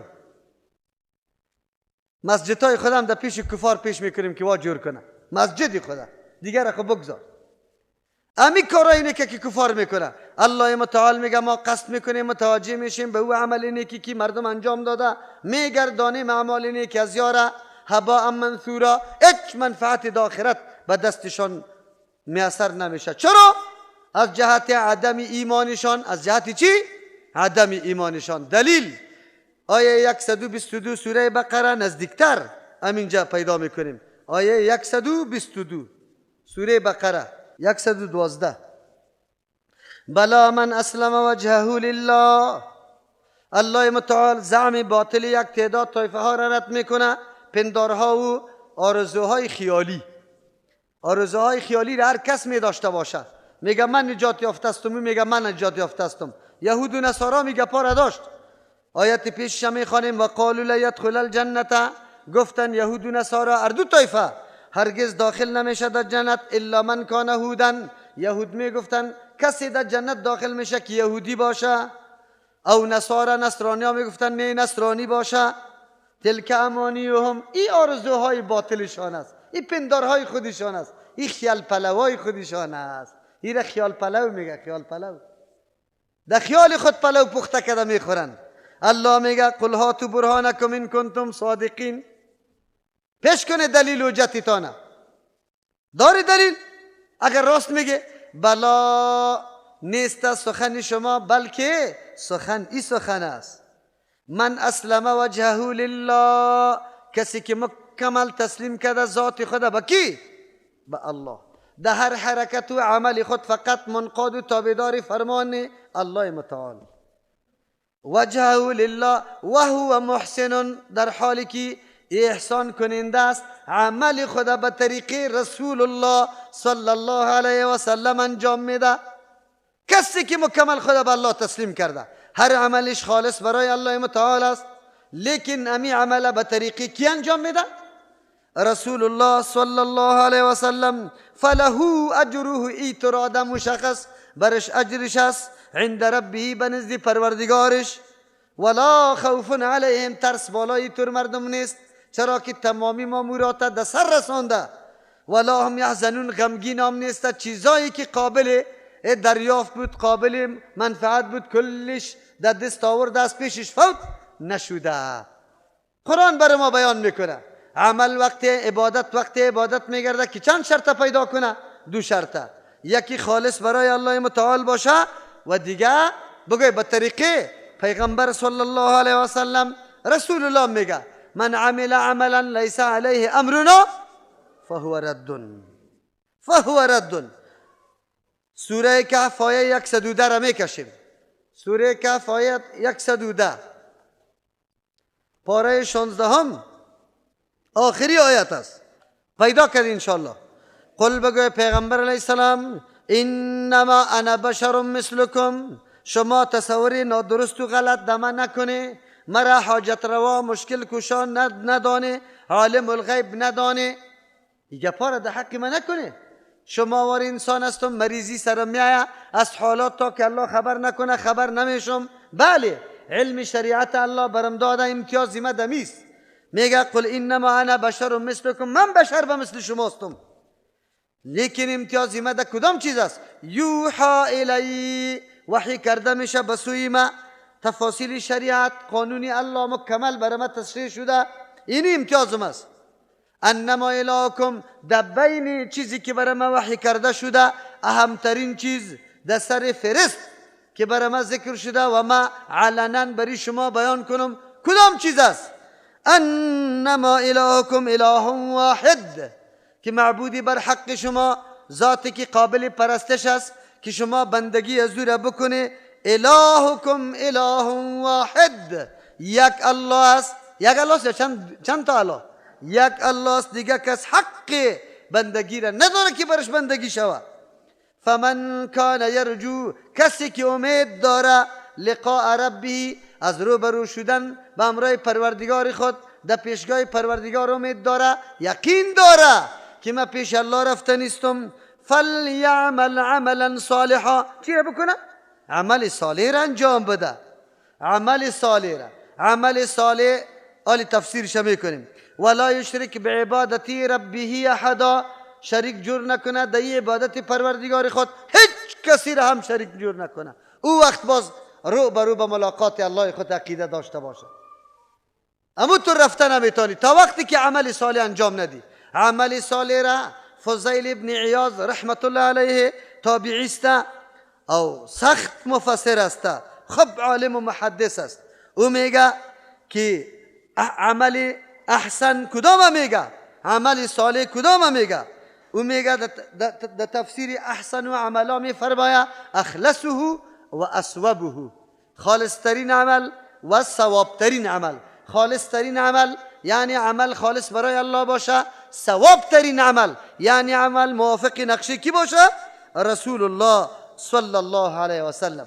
ابن قیم رحمه الله میفرماید حاصل دین ما 2 چیز است، عبادتی غیر الله نشوه. عبادت تنها از کی شوه؟ از کی شوه؟ از الله. دوم چیز برای چی باشه؟ امی عمل ما موافق کی باشه؟ شریعت، یعنی به طریقی کی؟ رسول الله صلی الله علیه و سلم. و این معنای کلمه شهادتین است. معنای کلمه چی است؟ وقتی که میگی لا اله الا الله محمد رسول الله، یا اشهد ان لا اله الا الله و اشهد ان محمدا عبده و رسوله، معنای چیست؟ لا اله الا الله تو را میگه که حق عبادت تنها از الله است، دیگه کس حق عبادت نداره. این معنای لا اله الا الله شد. آل محمد رسول الله چی معنایش داره؟ امی عبادت الله که ما خاص کردیم به الله به طریقی کی انجام میدیم؟ رسول الله. هر عبادت به طریقی پیغمبر باشه، بدون طریقی پیغمبر عبادت به نزد الله قابل قبول نیست، قطعا الله نمیپذیره. آلی برای ما واضح شود که عبادت چقدر اهمیت داره. چقدر اهمیت داره عبادت، چقدر اهمیت داره. ما و شما پیدایش ما برای چیست؟ به غرض چی پیدا شدیم؟ به غرض عبادت. و ما خلقت الجن والانس الا لیعبدون. ما پیدا نکردیم جن و انس مگر برای چی؟ بگوی که عبادت ما را بکنه. الله متعال انبیاء علیهم السلام روان کرده و لقد بعثنا فی کل امت رسولا.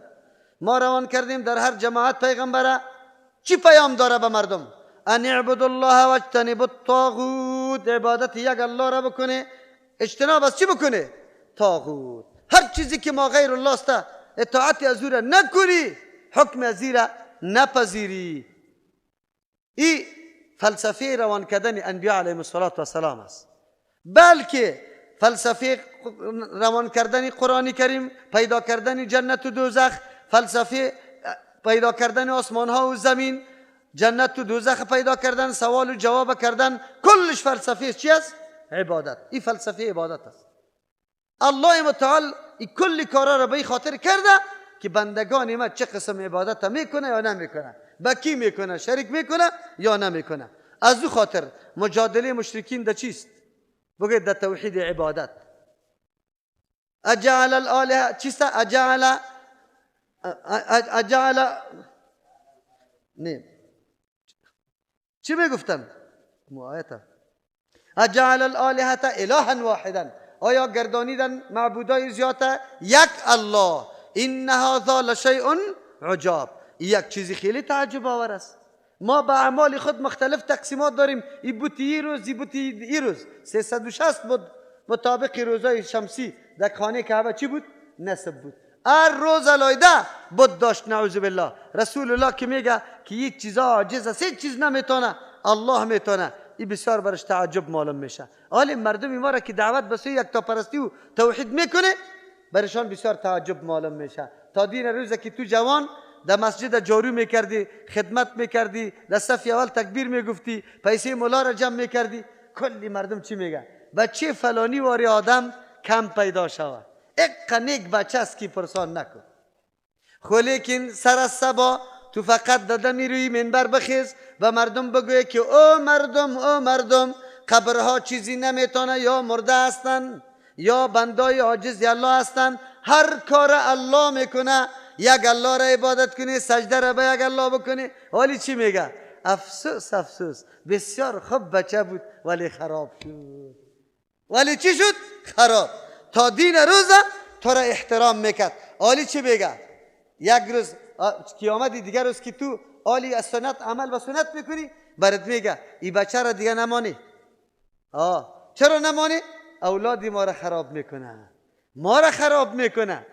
کلگی یک رقمی دیگر رقم، کلگی یک رقمی دیگر رقم. از این معلوم میشه که از یک رقمی آدم باید نبره. این کفار خود کلش یک رقم هست، ما چرا دیگر رقم هستیم؟ عجیب دلیلا را میگه. الله رحم بکنه. خب مشرکین که مجادله میکردن سر این میگب بود. وقتی داستانای انبیاء علیهم السلام از هر کدامشه بیان میکنه قرآن کریم، فقط مجادله در چیست؟ عبادت برای الله خاص کردن. این روا در طول تاریخ مردمان پذیرفته و نمیپذیرند. چرا؟ و میگه نه، این چیزای دیگه هم یک چیزی استحقاق عبادت داره. پس ما و شما عالی معلوم کردیم که یا نعبدو وقتی تحقق پیدا میکنه که ما عبادت، کل عبادت ها را خالص به الله بکنیم و به طریقی کی بکنیم؟ رسول الله صلی الله علیه و سلم. الله بر ما نصیب بکنه که این چی را یا نعبدو را مفهوم مقصدش چی کرده بتانیم، برآورده کرده بتانیم. شرافت عبادت آنقدر زیاد است که الله متعال پیغمبر خدا در کدام موقعی که اونجا عزتمندی پیغمبر بیان میشه تعبیر به عبد کرده. تعبیر به چی کرده؟ عبد کرده. از همون خاطر است عبادت عاجزی را میگه، کمال عاجزی را. این کمال عاجزی که هر قدر تکمیل میشه در وجود بنده، اینمی بنده به الله خیلی نزدیک میشه. عاجزی در حق الله نقصان است، عاجزی در حق بنده بگه درجه کمال است، در درجه کمال میرسه. البته عبادت دو قسم است، یکی عبادت عام است، یکی عبادت خاص است. عبادت عام او انقیاد غیر اختیاری برش میگیم. تابعداری غیر اختیاری و او را قانون جبری الله متعال میگیم. کلگی منقاد به الله متعال است. قانون گذاشته بی تنفس زندگی کرده میتونیم؟ نه مسلمان نه کافر از این قانون مبرا نیسته، مکمل منقاد الله است. هیچ کس سرکشی نمیتونه، بی خوردن بی نوشیدن زندگی نمیتونه. اما یک عبادت خاص است. عبادت خاص عبادت اختیاری شرعی است. مدار تکلیف هم اینمی عبادت است که تو در اختیار خود امی کار انجام میدی. مرتب شدن جنت و دوزخ هم سر اینمی عبادت اختیاری است. در عبادت اختیاری آل انسان ها متنوع میشه که آیا اطاعت الله را میکنی یا نمیکنی، چه قسم است، چی داری یا نه. امی سوره فرقان آیه 63 را میکشیم. سوره فرقان آیه 63 را که اونجا عبادت اختیاری برای ما چی شده. باز پاره 19 را و عباد الرحمن، بندگان الله، بندگانی که بندگی اختیاری میکنه، در اختیار خودشان است، مکلف هستند به اینمی عبادت. کی است بندگان الله؟ الذین مردمای است یمشون علی الارض که گشت و گذار در روی زمین میکنه، هونا به عاجزی، با آهستگی و تواضع، غرور نداره، تکبر نداره، خود کلان نمیتراشه. و اذا خاطبهم الجاهلون، زمانی که مردمای نادان قطشان روبرو میشه ستیزه میکنه، قالوا سلاما، یا سلامی متارکه را برش مندازه، ما قطی تو سروکار ندارم، زدی آدم هستی، تعصب داری، ما قطت سروکار ندارم. والذین یبیتون، مردمایی هستند که شبا را تیر میکنه، لربهم، شب میگذرانه برای پروردگار خود، سجدن سجده کنن و قیاما قیام، نمازخانه. در رمضان مبارک الحمدلله اردو امر تحقق پیدا کرده. در رمضان کلی گپا انشاءالله ثابت میشه. والذین یقولون ربنا، آنقدر اظهار عاجزی را برای الله خود میکنه، دعا میکنه، از الله میخواه، ربنا پروردگار ما اصرف عنا، از ما بگردان عذاب جهنم، عذاب جهنم. چرا؟ ان عذابها کان غراما، این تاوان بزرگ است اگر سری کسی بیاید. اینها ساعت مستقر و مقاما، خیلی جای قراری بد و جای چیسته، جای باشی بد جهنم است. والذین اذا انفقوا، عباد الرحمن کسانی است که وقتی نفقه مصرف میکنه، لم یسرفوا، زیادت کٹ خرچی نمیکنه، و لم یقتروا، و تنگی هم نمیکنه در جاهای ضروری، و کان بین ذالک قواما، در بین افراط و تفرید مکمل متوسط کار میگیره. والذین لا یدعون مع الله اله آخر، و کسانی هستند که آواز نمیده امرای الله متعال معبودی دیگر، نه در نظر، نه در نیاز، نه در دعا، نه در کدام عبادتی دیگر. ولا یقتلون النفس التي، قتل نمیکنه نفسی را حرم الله، که الله او را حرام کرده تعرض برای از او، الا بالحق، مگر به طریق حق. ولا یزنون، زنا نمیکنه. و من یفعل ذلك یلقى اثاما، کسی که کار میکنه روبرو امرای گناه سخت میشه. الی آخره الله متعال صفت عباد الرحمن بیان میکنه. این عبادت در اختیار بنده های الله متعال است. این را عبادت خاص میگیم. این عبادت خاص الله متعال است که کرده میشه. حالی دیگه اینجا عبادت خاص که ما و شما مکلف به او هستیم، کمال ما، درجه ارتقای ما دمی عبادت است که چقدر بالا می رویم. و آیا از این عبادت برای خود حاصل کرده میتونیم یا نه؟ از این خاطر مراتب عبادت دو قسم است، یکی عملی و یکی علمی است. عبادت علمی دو قسم است، یکی علم به الله و دوم علم به شریعت الله. علم به الله، علم به ذات الله، علم به صفات الله، و علم به چیست؟ افعال الله. این عبارت از عبادت علمی است. هرگاه این علم بر انسان کامل شوه، میسر شوه، عالی درجه کمال از این بالاتر میشه که در این موقع انبیاء علیهم السلام درجه اول قرار داره، صدیقین در مرتبه دومشان قرار داره. دوم قسم عبادت عملی است، یعنی مرتبه عمل است که در عمل چقدر انسان پیشرفته است و پیشتاز است. یوم دو قسم است، یکی شرعی است، یکی جزایی است. در شرعی الله ما را مکلف به گرفتن روزه کرده. چقدر پابند هستیم که روزه را کما حقه در سر برسانیم. اینجا ما و شما اگر هر قدر احتیاط بکنیم روزه را و روزی که رسول الله توصیه کرده امو رقم ساختیم، درجه عمل ما بالا می رود. و یکی در چیست عمل جزایی، یعنی گاهی اوقات انسان مورد تکالیف شاقه و سخت قرار میگیره، الله سرت میه، فقیر میسازته، مریض میسازته، سر اولادت، سر مالت، مختلف حالات مصیبت ها میه. الله تو را در اینجا امتحان میکنه که تن در اینجا در مصیبت صبر میکنی یا نه. و کوئی نعمت های زیاد برات داده رایسته که شکر گزاری نعمت های الله را میکنی یا نه. اینی میدان مراتب چی است؟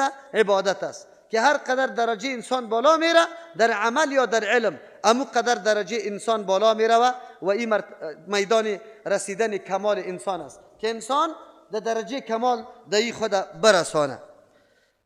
باز عبادات مثلا چی که در اعضای انسان دایر میشه، علما مفسرین تقسیمات میکنه. در عضو انسان هر کدامش 5 قسم عبادت برش ذکر کرده، مجموع عبادت در 50 قسم میرسانه که هر عضو 5 عبادت انجام میده.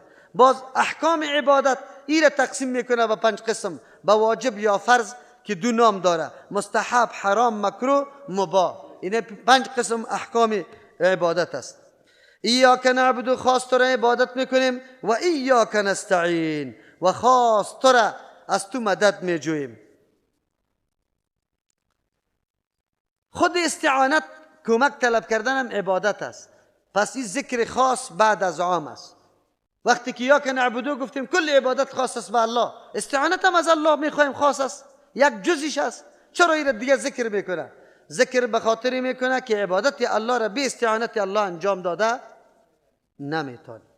یکی در ایاک نعبدو یک نوع تکبر پیدا شده بود. تو که گفتی که یا الله ما خاص تو را عبادت میکنیم، این وظیفه عظیم و بزرگ تو انجام میدی، این قدر کلان شدی، دستی امی وهم غرور که پیدا شده بود این را زود زائل کردی. چی گفتی؟ و ایاک نستعین، و خاص از تو طلب امداد میکنیم. در کجا؟ در تمام امور. کدام چیز تو استعانت طلب میکنی ذکر نکرده الله. ما در تمام امور استعانت از کی طلب میکنیم؟ الله. دفع غرور کردیم. یا است که تخصیص بعد از تعمیم است. اصل راز بندگی الله عبادت برای الله است، لیکن در عبادت الله که کدام چیز خیلی مهم است، او اظهار عاجزی است. او اظهار کس؟ از او خاطر تو میگی و ایاک نستعین، از تو مدد میخوایم که چه قسم عبادتی تو را بکنم. یا است که عبادت مقصد است، استعانت چیش است؟ وسیلهش است. وسیله عبادت استعانت است. از او خاطر بعد از عبادت استعانت هم ذکر کرده. عالی استعانت 2 قسم است. یکی در دایره قدرت انسان که او را ما و شما تعبیر همیشه به ما تحت الاسباب میکنیم. چی میکنیم؟ در بسم الله اشاره کرده بودم، گفته بودم آن چیزی که در دایره و طاقت و توان انسان است او را ما تحت الاسباب میگیم. این بالکل جایز است، بلکه خود قرآن کریم تصریح داره در این مورد. در سوره مائده آیت 2 در سوره آل عمران آمده الله متعال در اونجا عبادت چرا استعانت طلب کرده. عیسی علیه السلام از حواریون خود استعانت طلب میکنه، بلکه یک رابطه و رشته قوی که در بین انسان ها وجود داره، اینمی یکی از دیگه کمک طلب کردن است، ولی در دایره قدرتشان که ما تحت الاسباب است.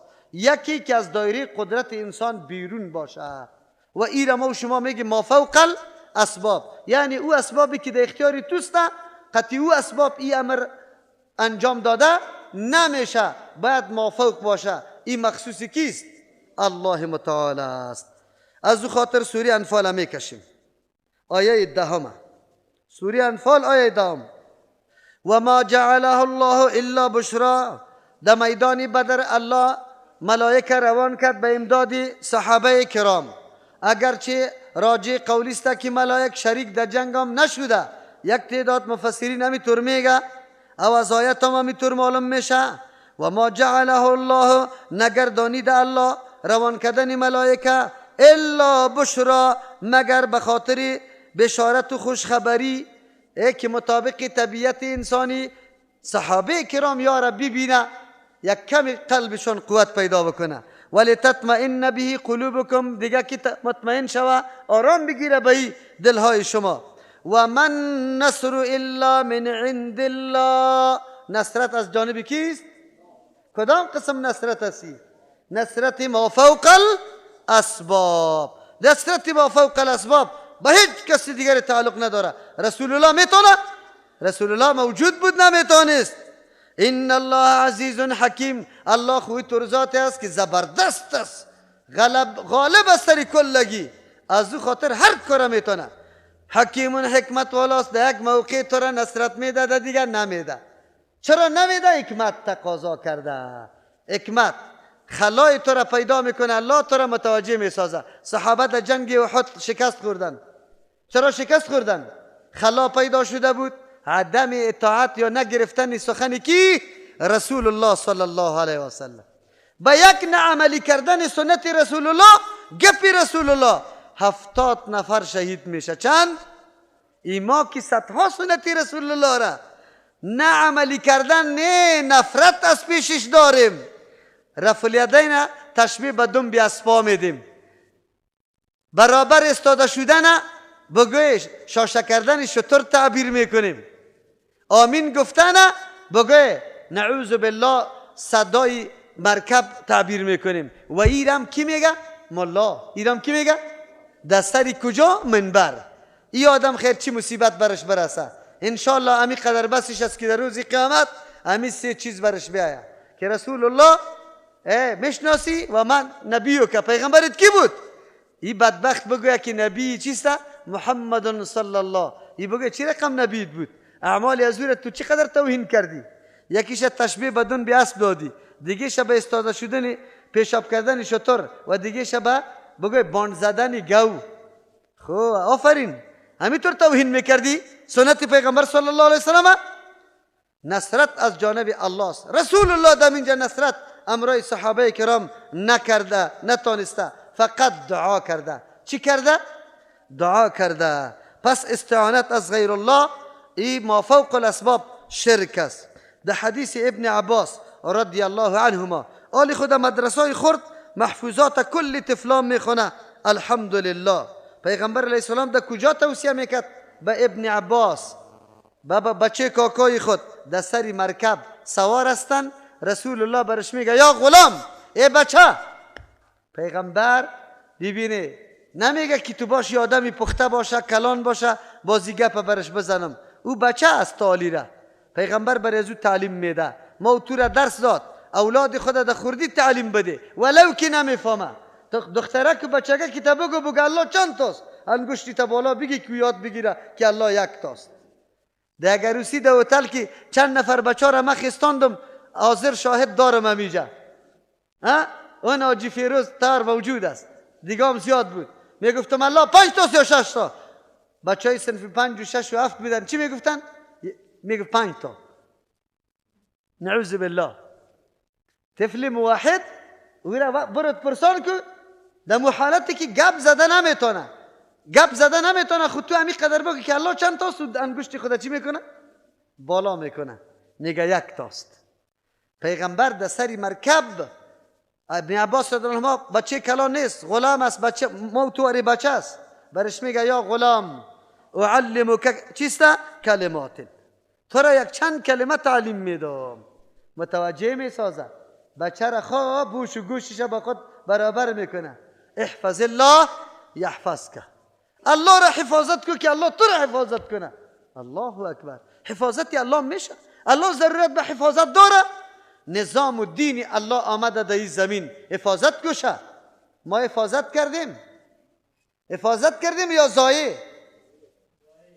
قصاص میشه، سنگسار میشه، دست دزد بریده میشه، حد قذف جاری میشه، حد شرابخوری جاری میشه.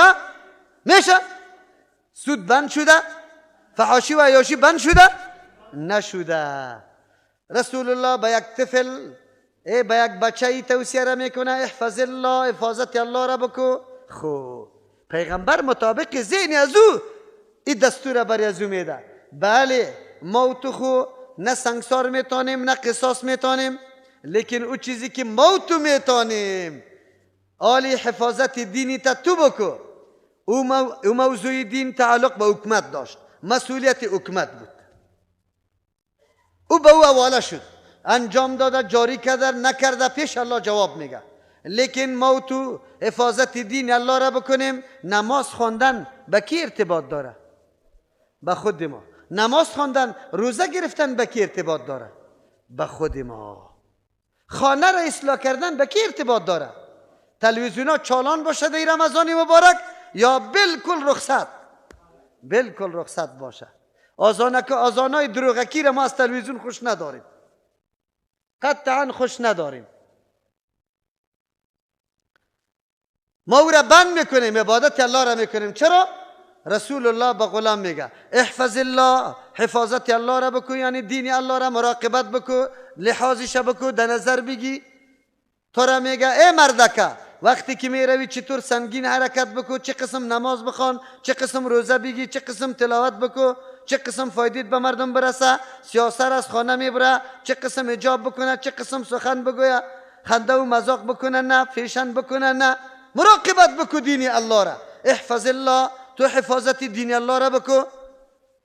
پیغمبر به غلام میگه یحفظ که الله تو را حفاظت میکنه. الله اکبر. مگر حفاظت دین الله را بکنم حفاظت میکنه؟ میکنه نمیکنه؟ میکنه. اگر من دین الله را حفاظت کنم، مرا الله حفاظت میکنه. هم از طاغوت حفاظت میکنه، هم از گناه ها بگوی، هم از شر شیطان و هم از مصیبت ها و بلاها حفاظت میکنه نمیکنه؟ رسول الله به غلام تعلیم میده. در ذهن غلام شاند که من حفاظت دین الله را باید بکنم. باز چی میگه؟ احفظ الله تجده تجاهک، حفاظت کو دین الله را، تو میابی الله را در نیرویت هر جای. الله اکبر. یک نفر که برای ما میگه در امنیت است، مولوی صاحب من هستم، اوه خوش هستم که فلانی خان در امنیت حال دفاعی مرا میکنه. لیکن امنیت والا دیگر روز که تو را بگیره تلفن خود گل میکنه. اگر آوازی تو را بشنوه که اوی در کدام مشکل هستی، میگه بیادر شماره را غلط کرده من فلانی نیستم. همینطور بود یا نه؟ در گرفتن ما سلفیتون چطور جواب میداد؟ السلام علیکم، بیا که مولوی صاحب گرفته یک در فلان جای میریم، بیادر شماره را غلط کرده شماره را غلط کرده. این میدان کوشش و محنت ما و شما انسان هاست که چقدر هدایت به دست میاریم. این هدایت کسبی که در اختیار ما و توسته، این توسط کتابای آسمانی حاصل میشه، توسط کی؟ هدایات آسمانی، تشریعات آسمانی، وحی آسمانی حاصل میشه. هیچ راه دیگری نداره. کسی که میگه من راهیاب هستم لیکن با کتاب آسمانی نه، دروغ میگه یا راست میگه؟ اونجا که به صوفی صاحب بری میگه ما از نفس خود میگیریم، مردم از طرف دیگه میگیره، ما از اینجا میگیریم. نفس خود اینطور کردیم. یا ملحد است یا مسلمان، یا ملحد است. به خاطر که هدایت حاصل نشده. هدایت منحصر توسط کتب آسمانی است. هدایت آسمانی، کتابای آسمانی وحی دو قسم است، یکی جلی یکی خفی در شریعت ما. جلیش قرآن کریم است، خفیش کدام است؟ حدیث رسول الله. اینمی هدایت کسبی چند مرحله داره؟ 4. اول مرحله از این انابت است. چی است؟ انسان ضد تر کنه، تعصب تر کنه، ضد بازی را تر کنه.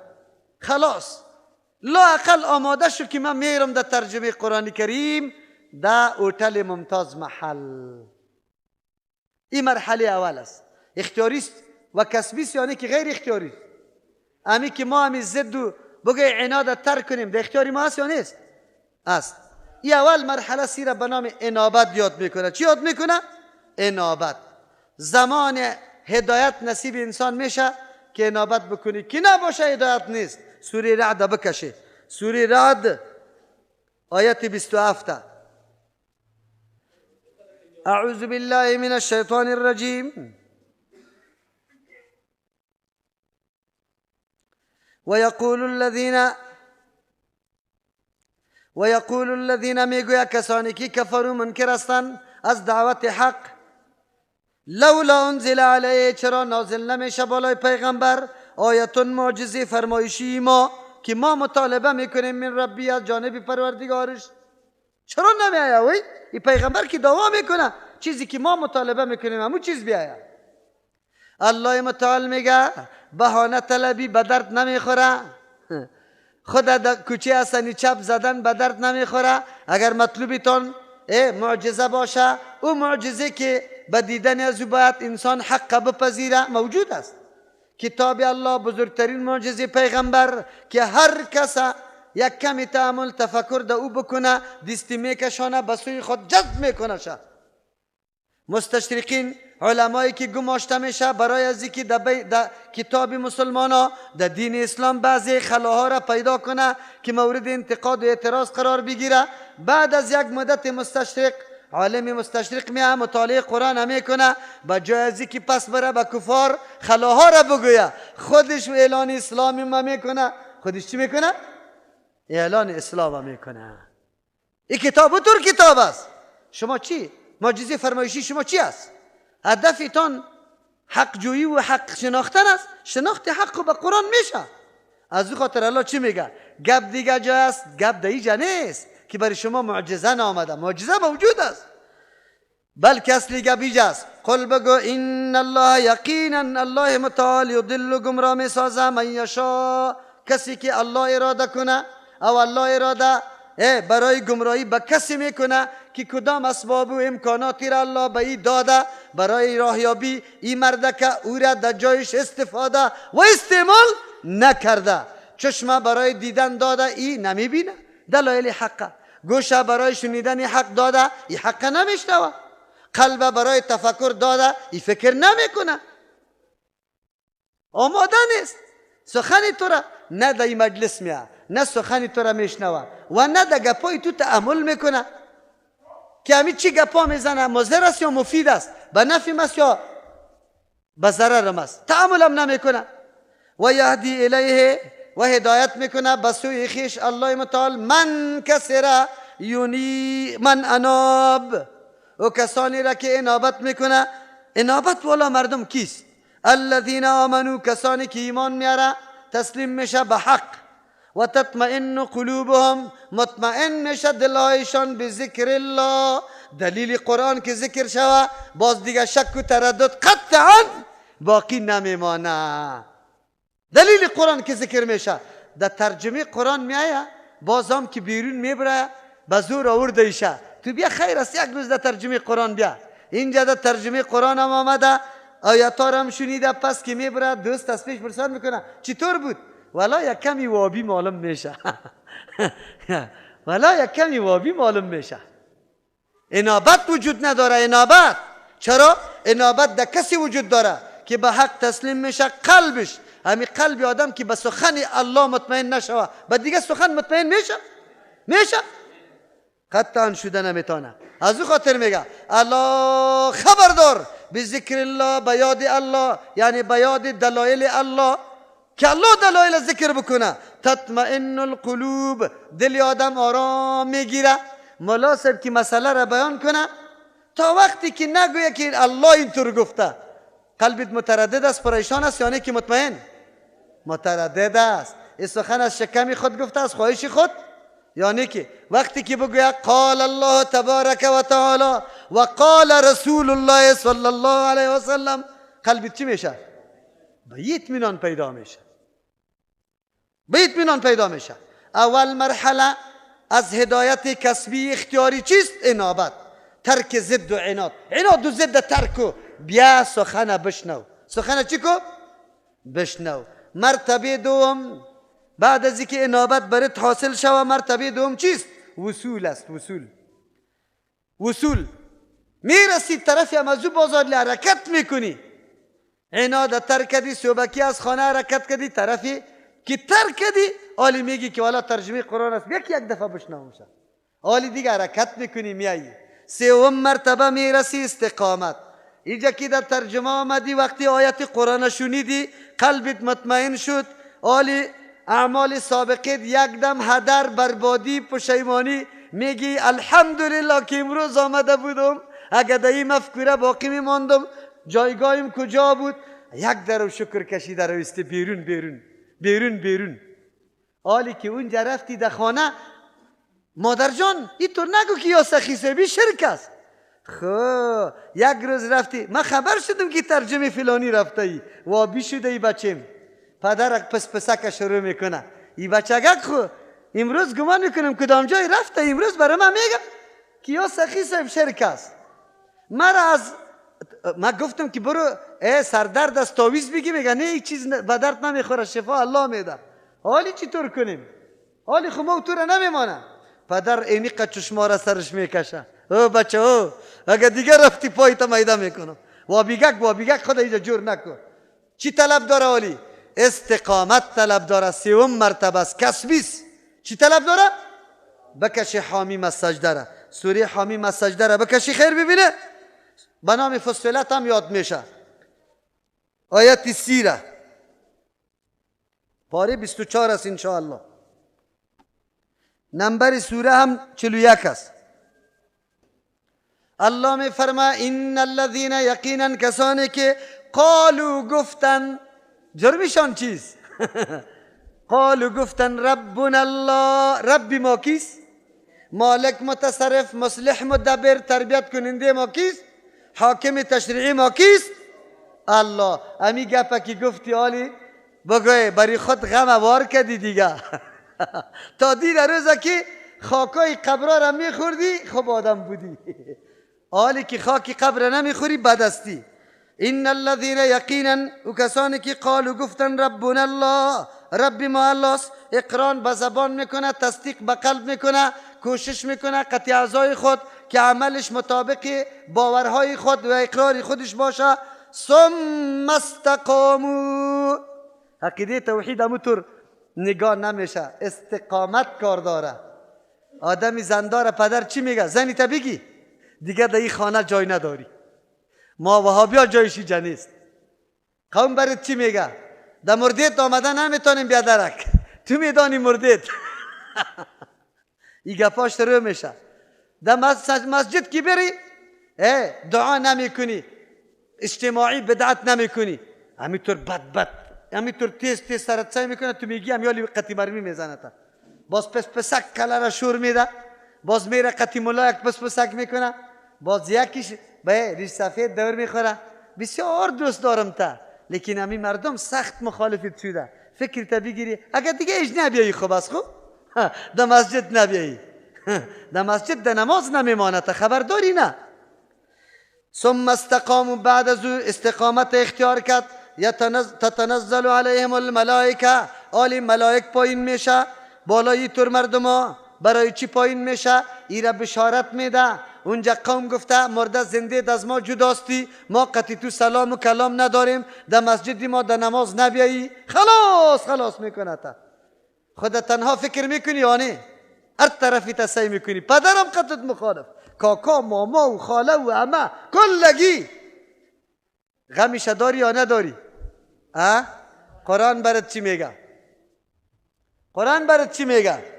تتنزل علیهم الملائکه. ای تو آدمی که در انفراد قرار گرفت، بیچارگه که قومم جواب داد، پدرم جواب داد، اقاربم جواب داده و گناهش هم همی قدر است که میگه کننده تمامی کارا یک الله است، حق عبادت از یک الله است. فقط همی قدر گپ میگی، کلگی تو را ترک کرده.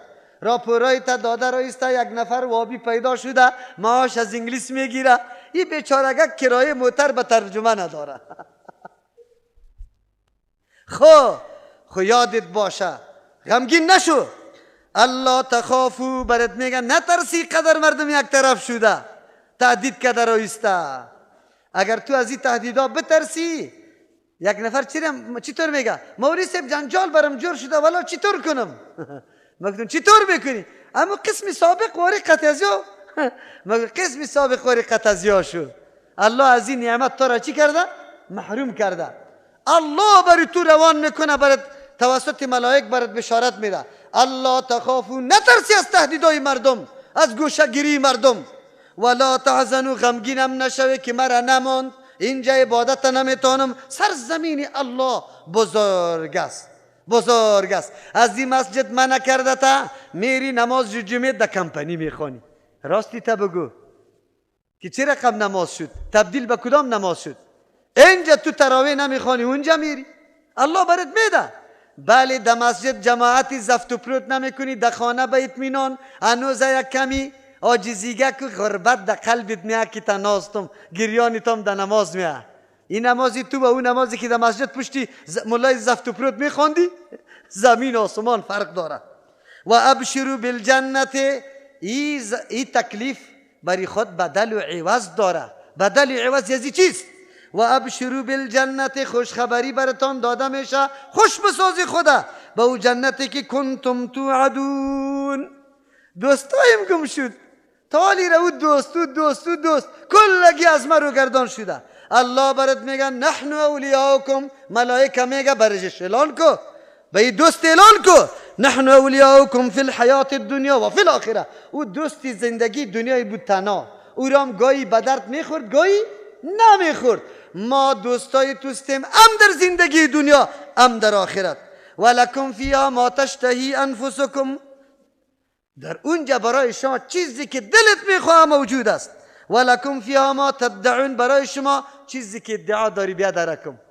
ادعای ما شما چیست؟ حاکم شدن نظامی کی؟ عدالت الهی. او در اوج عدالت الهی حاکم میشه نمیشه؟ انتقام مظلوم از ظالم گرفته میشه نمیشه؟ کلش الله بر آورده میسازه. آلی باز چی میگه؟ نزولا من غفور رحیم، میمانی از جانب کی بود؟ ذاتی که زیاد مهربان رحم کننده بود. و من احسن قولا، ولا البته گفتاری ما خیلی بد باشه. این مردم که نفرت میکنه مرا بیخی جدا کرده، البته گپ ما غلط است. الله برات میگه از او شخص کرده خیلی بهتر شخص کدام است؟ قولا گفتاری کی خیلی بهتر است؟ من از او کسی که دعا الله، مردم به پیرا به قبرا بگوی به توسلا و تبرکات دعوت میده، تو میگی دعوت میدی به سوی یکتا پرستی کی؟ الله عظیم است، الله قدیر است. ای به طاغوتا تسلیم نشوی، رزاق الله است، وطن نه الله آباد میکنه، نه طاغوتا و شیطانای امریکایی. این را آباد کردن نمیتونه. دعوت بدی به سوی الله، عظمت الله را در قلب مردم جابجا کن که مردم بفهمه زندگی خدا. پیمان استراتژیک کی امضا کرده؟ اینطور مردم سری آیت الله عقیده و باور داره. چی رقم مسلمان است.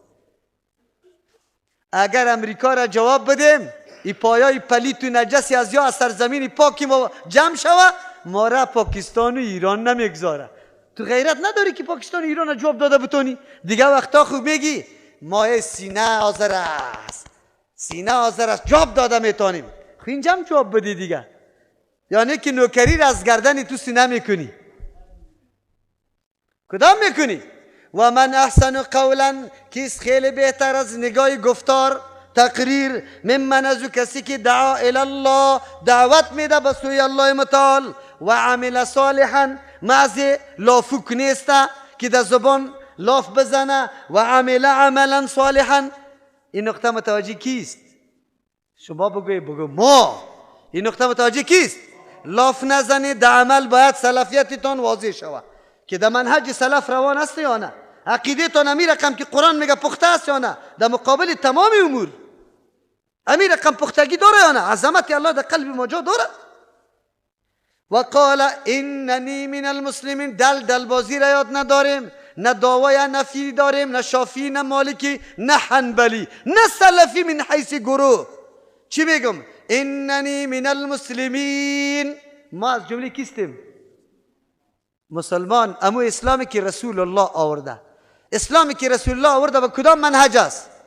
به کدام منهج است؟ منهج وگرنه کلگی حالی چیخ میزنه من مسلمان. ما برای تفکیک از اینکه واقعا مسلمانی به منهج کی شود؟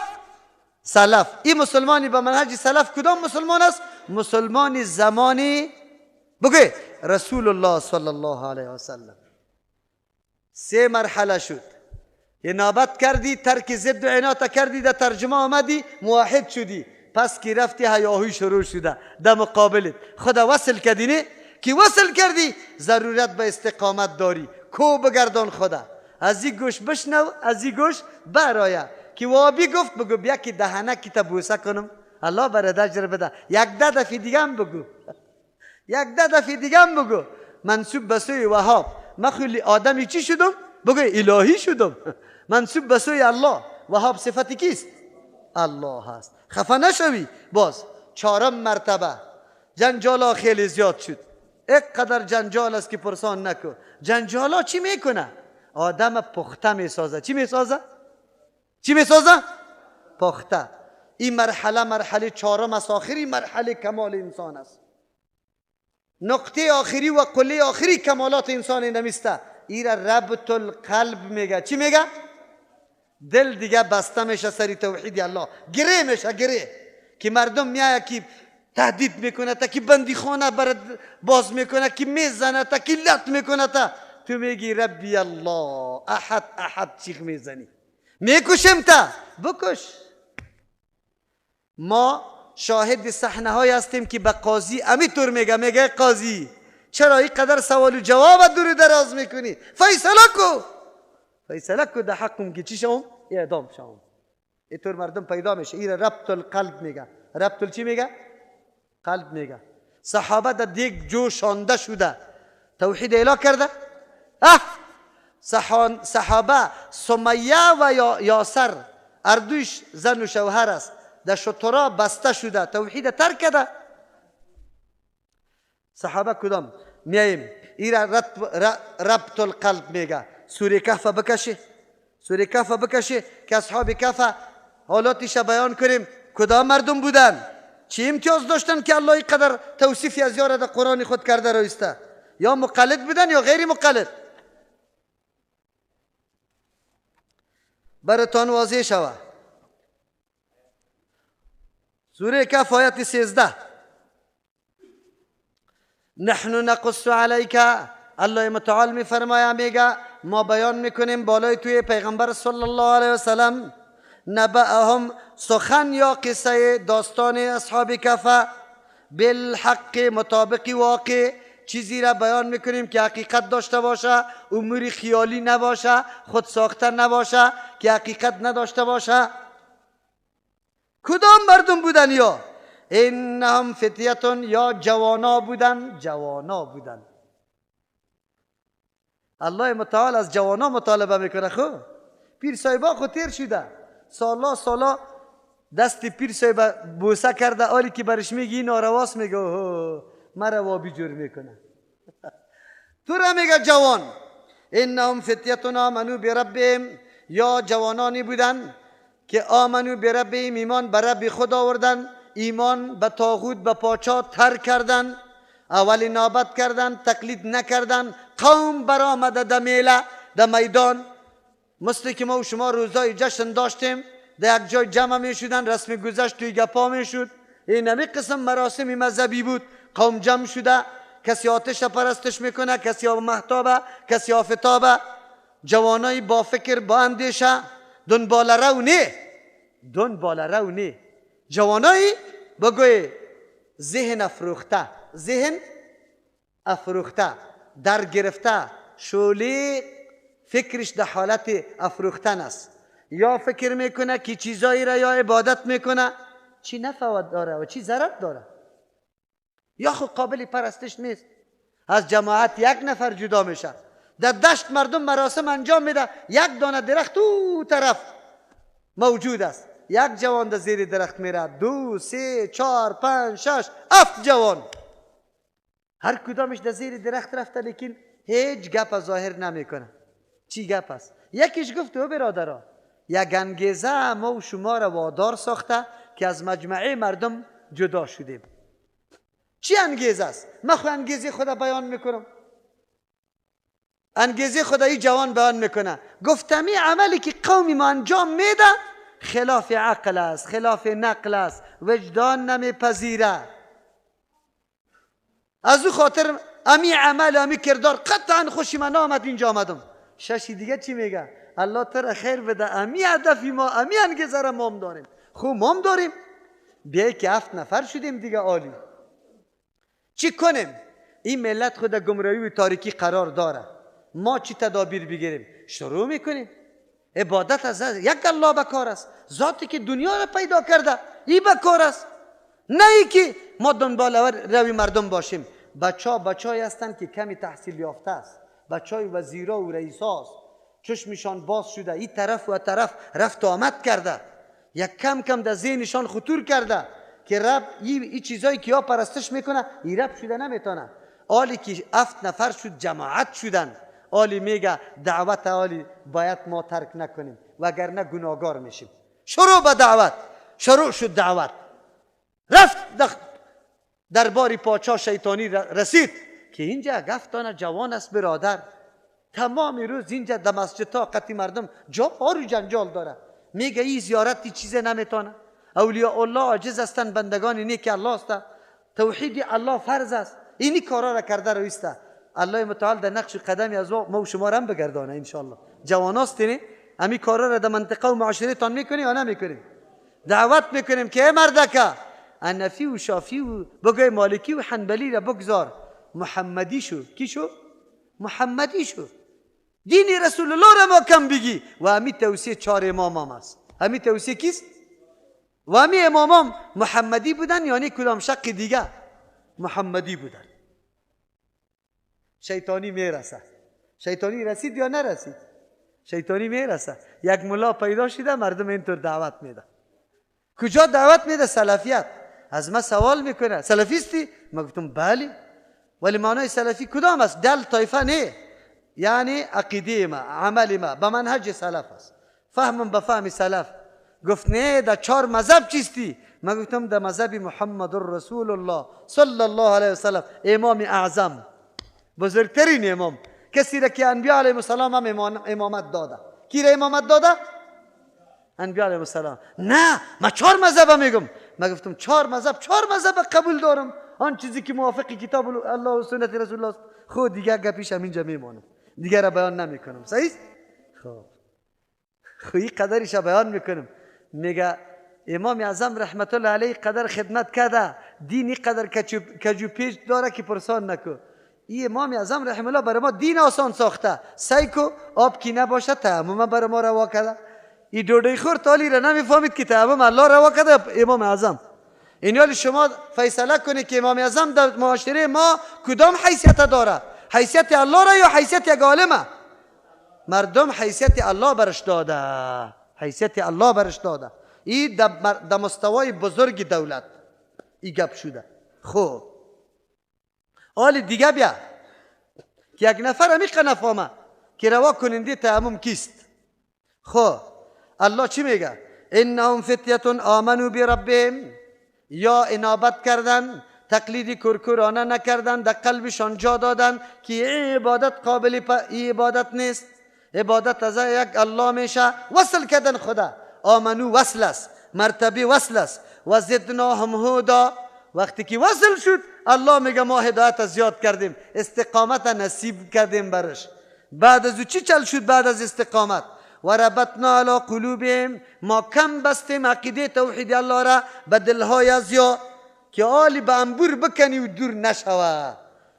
کی کار شد؟ از قامو، در آن وقتی که استاده شدن، فقالو، در پیش پاچا راپور رفت. پاچا طلب کرد، جوانا استاد شد پیش پاچا. چی بگویه؟ عمل خود پنهان کنه؟ نه، عقیده توحید پنهان نمیشه. ملا صاحبی ما که ابلیس لعین یک دلیل مزخرف برش جور کرده، میگه از حکمت کار میگیرم، از حکمت کار میگیرم. نگو دوڑی خور، حکمت نگو، مداهنت بگو، مداهنت بگو، تابع مردم. عقیده پنهان نمیشه. 7 نفر است در درباری پاچا استاد است، خو لیکن اینجا ربط القلب حاصل شده. چی حاصل شده؟ ربط القلب. از قامو، زمانی که استاد شدن، فقالو، گفتن در مقابل تمام نظریات، مفکوره، کلی نظام پاچایی، ربنا رب السماوات والارض، پروردگاری ما پروردگاری کیست؟ آسمان ها و زمین است. پاچا خود کلام میکرد که حالی بگوید که ربی ما توستی، حالی برش میشنوه که ربی آسمان ها و زمین است. بعد از او چی میگه؟ حالی گپا گم نمیمانه، گپا لوله پوله نمیکنه، گم نمیمانه. صراحت در کدام نقطه که اختلاف صراحت میکنه.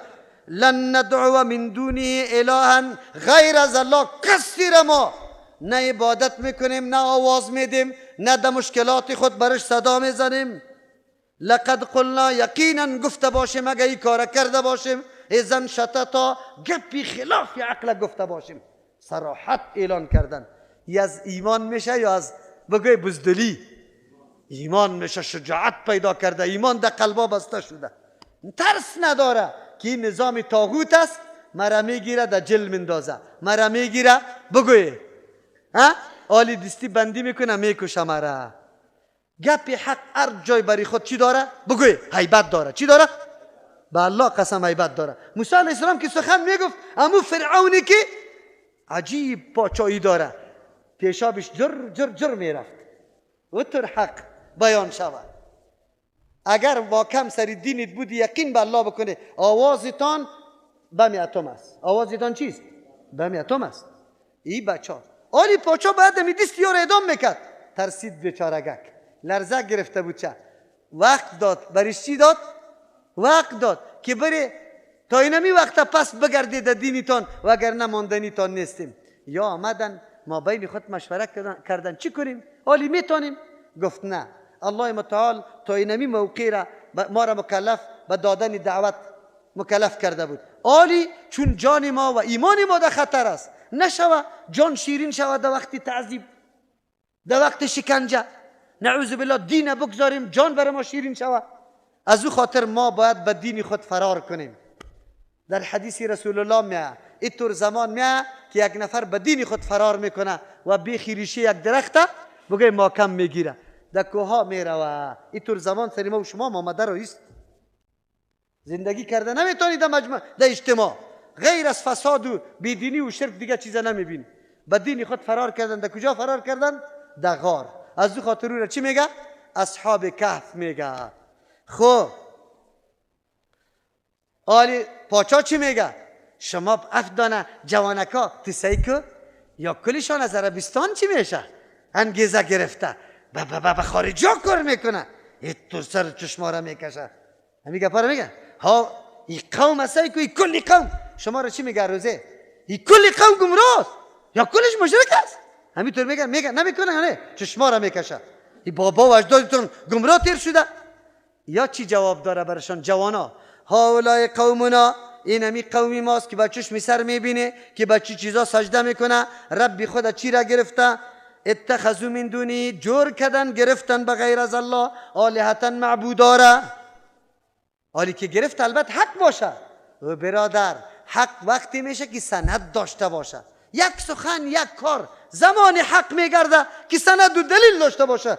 چی میگه برشان؟ لولا یاتون، چرا وردن نمیکنه علیهم بالای عبادت امی معبودای خود به سلطان بین، به یک دلیل واضح، به یک دلیل واضح آوردن کنه. خواهرها خیلی گپ میزنه، شکایت هست اینا فکرتان باشه، در درس گوش نمیگیره. خواهرایی که گپ میزنه باز در صحنه درس باید نباشه، بیرون شوه، گپی خود بیرون بزنه. در معرکه آمده پس شوی وقت خیستم و پس شوی تور کردم، برو بیرون برای اونجا قصه تا بکو. لولا یاتون علیهم بسلطان بین، این قوما کی کارا را میکنه بیاره یک دلیل واضح، نه یک دلیل واضح بیاره کی رواست یا ناروا. سعیست که پدرم بود لیکن پدرم مرا کتا کرد به بندی بگوی آقا صاحب. سعیست که مادرم بود خو خورده قبر سرم میخورد، خاک سرم میخورد. پدرم بود در گردنم تا دین روز توتی زیارت تمیم انصار بود. پدرم خوب بود، سند بیارنه. فمن ازلم، کیست خیلی ظالم، ممن از او کسی که افترا جور میکنه علی الله، بالای الله متعال، کذبات دروغه یا نازدانه است. چی میگه؟ این زمانتی اطفال کرده، ای یزم سبیان است، یه زردی است. کدام دلیل؟ کدام سند؟ خشتی خوجه مسافر است، گشتم دیگه گزیده نمیتونه. رسول الله را در نماز گشتم میگزه. او مرتبه رسول الله بالا شدی از خوجه مسافر. خوجه مسافر حتی خشتش که در کدام جای باشه در او خانه گشتم میگه داخل شده نمیتونه. ها؟ تو مقام پیغمبر بالا کردی از خوجه مسافره. رسول الله را در نماز میگزه. عجیب است، چی تصور، چی عقیده. لولا یاتون بسلطان بین. چرا آوردن نمیتونه به یک دلیل واضح؟ دیاره دلیل داری؟ اینطور زیارت هم هست که او خود گفته که فلانی مرض شما را گرفت، در کاپیسا بری همین طور است، از کاپیسا اینجا کسی باشه، کسی که اینی مرض مبتلا شد در پیش ما نامد، خدا ملامت کنه، خونش در گردنش و به جانش. زیارت گردی غوث عجیب است. اینی عقاید است در معاشره ما. این برای شما متوجه سه جوانا. او جوانا به اندازه توان خود دعوت دادن، خود زمان دعوتت بس کردن که بالکل دستشان گرفته شد، دیگه توان نداشتن. خب بازم تسلیم به طاغوت نشده، با دین خود فرار کرده در مغاره. تم به دینت فرار بکن به مغاره. ما امروز در مغاره فرار نمی کنیم، در جایی که اختلاط است، در جایی که فساد است میریم داخل میشیم. باز پسان سوال میکنیم مولوی صاحب این وظیفه را گرفتیم چطور است؟ تو نمیفهمی، همین عقل نداری که وظیفه را نمیفهمی. آسان گپ است. اوی در آسیای کفار میریزه یا در آسیای مسلمان؟ کدامش میریزه؟ پیراداری کی را میکنی؟ نصرت کی را میکنی؟ همین قدر نمیفهمی. میایی از ما سوال میکنی، باز بلندگوی تم زدی در تلفن سوال میکنه دوره کار. دین به دینت فرار بکن. در روز قیامت فتوای مولوی متوکل تو را به الله قسم اگر نجات داده بتانه. تو مکلف هستی. فتوای متوکل یک انسان است، گاهی خطا فتوا میده گاهی ثواب. تو خودت بیاندیش، سرنوشت داری، عاقبت داری، انجام داری، جنت و دوزخ داری، ایمان داری، اسلام داری. تو نمیفهمی اینقدر گپاره؟ میفهمی؟ فمن اظلم ممن افترا، کس خیلی ظالم از کسی که جرم میکنه علی الله، بالای الله تعالی، کذبا دروغه، میگه ای ضمانت کننده ای مرض است، ای طور است، نعوذ بالله، این نازدانه است. باز چی میگن؟ ما خو از اولیاء نمیخوایم، اولیاء را وسیله قرار میدیم. بکش دلیلی وسیله قرار دادن تا نه؟ تو خود دلیل پیش کن. سلطان بیانه اصحاب کهف در کدام مرتبه رسیده بود؟ ربط القلب. اولین امتیاز اصحاب کهف ترک تقلید بود، دنبال رب قوم و بابا و اجداد نشدن. از قوه تفکر خود کار گرفتن، از عقل کار گرفتن، از اندیشه کار گرفتن، رسم غلطی بابا و اجداد خود کنار ماندن، دنبال چی؟ بگه حقیقت جویی شدن. ما و شما را چی شده؟ ما که پیشتر گفتم که صحابه ایمانشان ربط القلب است. بکش سوره احزاب. چی؟ سوره احزاب میگه حجرات پاره 27 آیت 7. وَاعْلَمُوا بدانه ان فیکم رسول الله، در بین شما پیغمبر الله متعال است. لو یطیعکم، اگر اطاعت شما را بکنه، گپای شما را بپذیره، فی کثیر من الامر، در بسیاری کارا، هر کس هر سخن گفته رایست پیغمبرم تابعداری از او را کرده بره، لعنتم، شما در مشقت و تکلیف میفته. لیکن الله شما را اینطور نکرد که هر کس رای علیده به پیغمبر پیش کنه و از او طرف از هر کله بگه هر هوای برایه. الله صحابه را طور منقاد تا بیدار، گپ گوش، با ادب، الله اکبر، که پرسان نکن. ولكن الله حبب الیکم الایمان، لیکن الله متعال محبوب ساخته بود برای شما ایمان. از همه چیز که در ایمانتان پیشتان محبوب بود. ایمان محبوب بود یا جانشان؟ ایمان محبوب بود یا اولادشان یا مالشان؟ هیچ چیزی دیگری محبوب نبود، پیششان ایمان محبوب بود. من براتان گفتم در دیگ جوشانده شد، در اسپا و شترا بسته شد،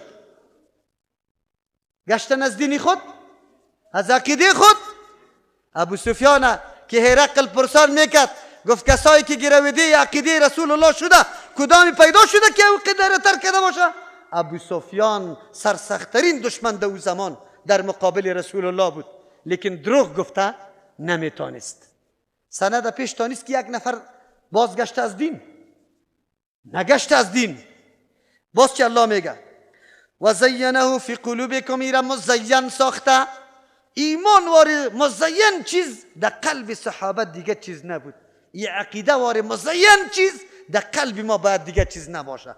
اگر پدر مرا قطعی سیاسه را از خانه میکشه بکشه. رزق مرا کی میده؟ جای مرا کی میده؟ سرزمین الله واسع نیست؟ ما چرا بترسم از تهدید پدر و بگویم که پدر نمیماند؟ نماند.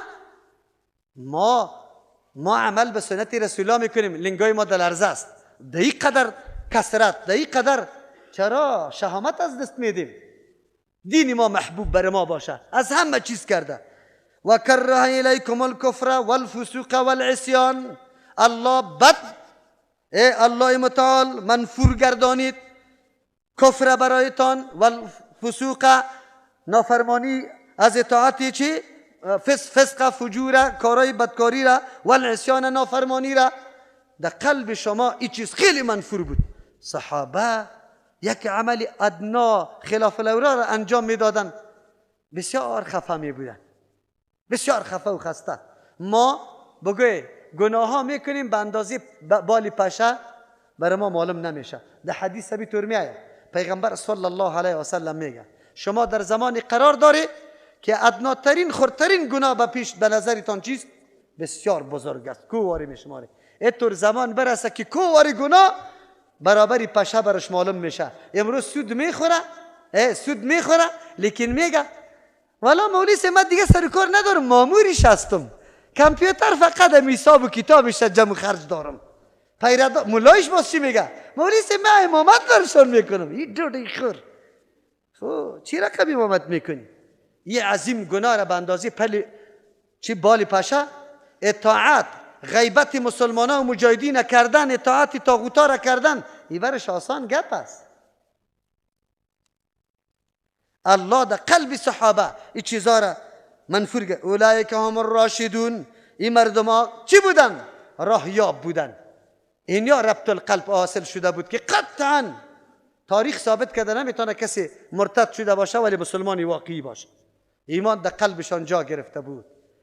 پس این 4 مرتبه را انابت، وصول، استقامت و ربط القلب این توسط چیست؟ کسبی است، در اختیار ما و شماست. توسط چی حاصل میشه؟ کتابی کی؟ الله. تا که با کتاب الله سر کار نداشته باشیم ربط القلب میآید. اگر میخوای که جوانایی که هیچ چشم حراس از هیچ نظام طاغوتی دنیا نداشته باشه رابطه با کی داشته باشه؟ با کتاب الله. الله ما را از کتاب الله دور نسازه و مثل صحابه واره در میدان مبارزه و استقامت الله ما را پایدار نگاه بکنه. یک دعا میکنیم، دوستا طلب کرده که الله متعال مریضایی که مرضای عاجل دارد طلب دعا کرده الله شفای کامل برشان نصیب بکنه.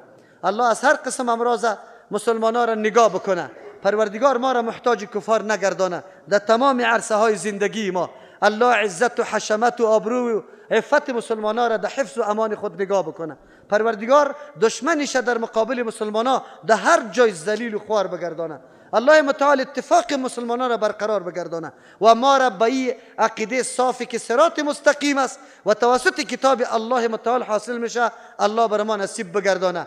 جوانای ما را چونی بحث آمد الله امی 4 مرتبه را به کلگی نصیب بگردانه و ما و شما را الله توفیق خدمت قرآن در تمام عرصه های حیات الله بر ما ارزانی کنه و بخشش کنه. اگرچه ما اهلش هم نداریم خو الله به فضل احسان خود مثل که به صحابه نعمت کرده بود بالای ما نعمت کنه. ربنا تقبل منا انك انت السمیع العلیم.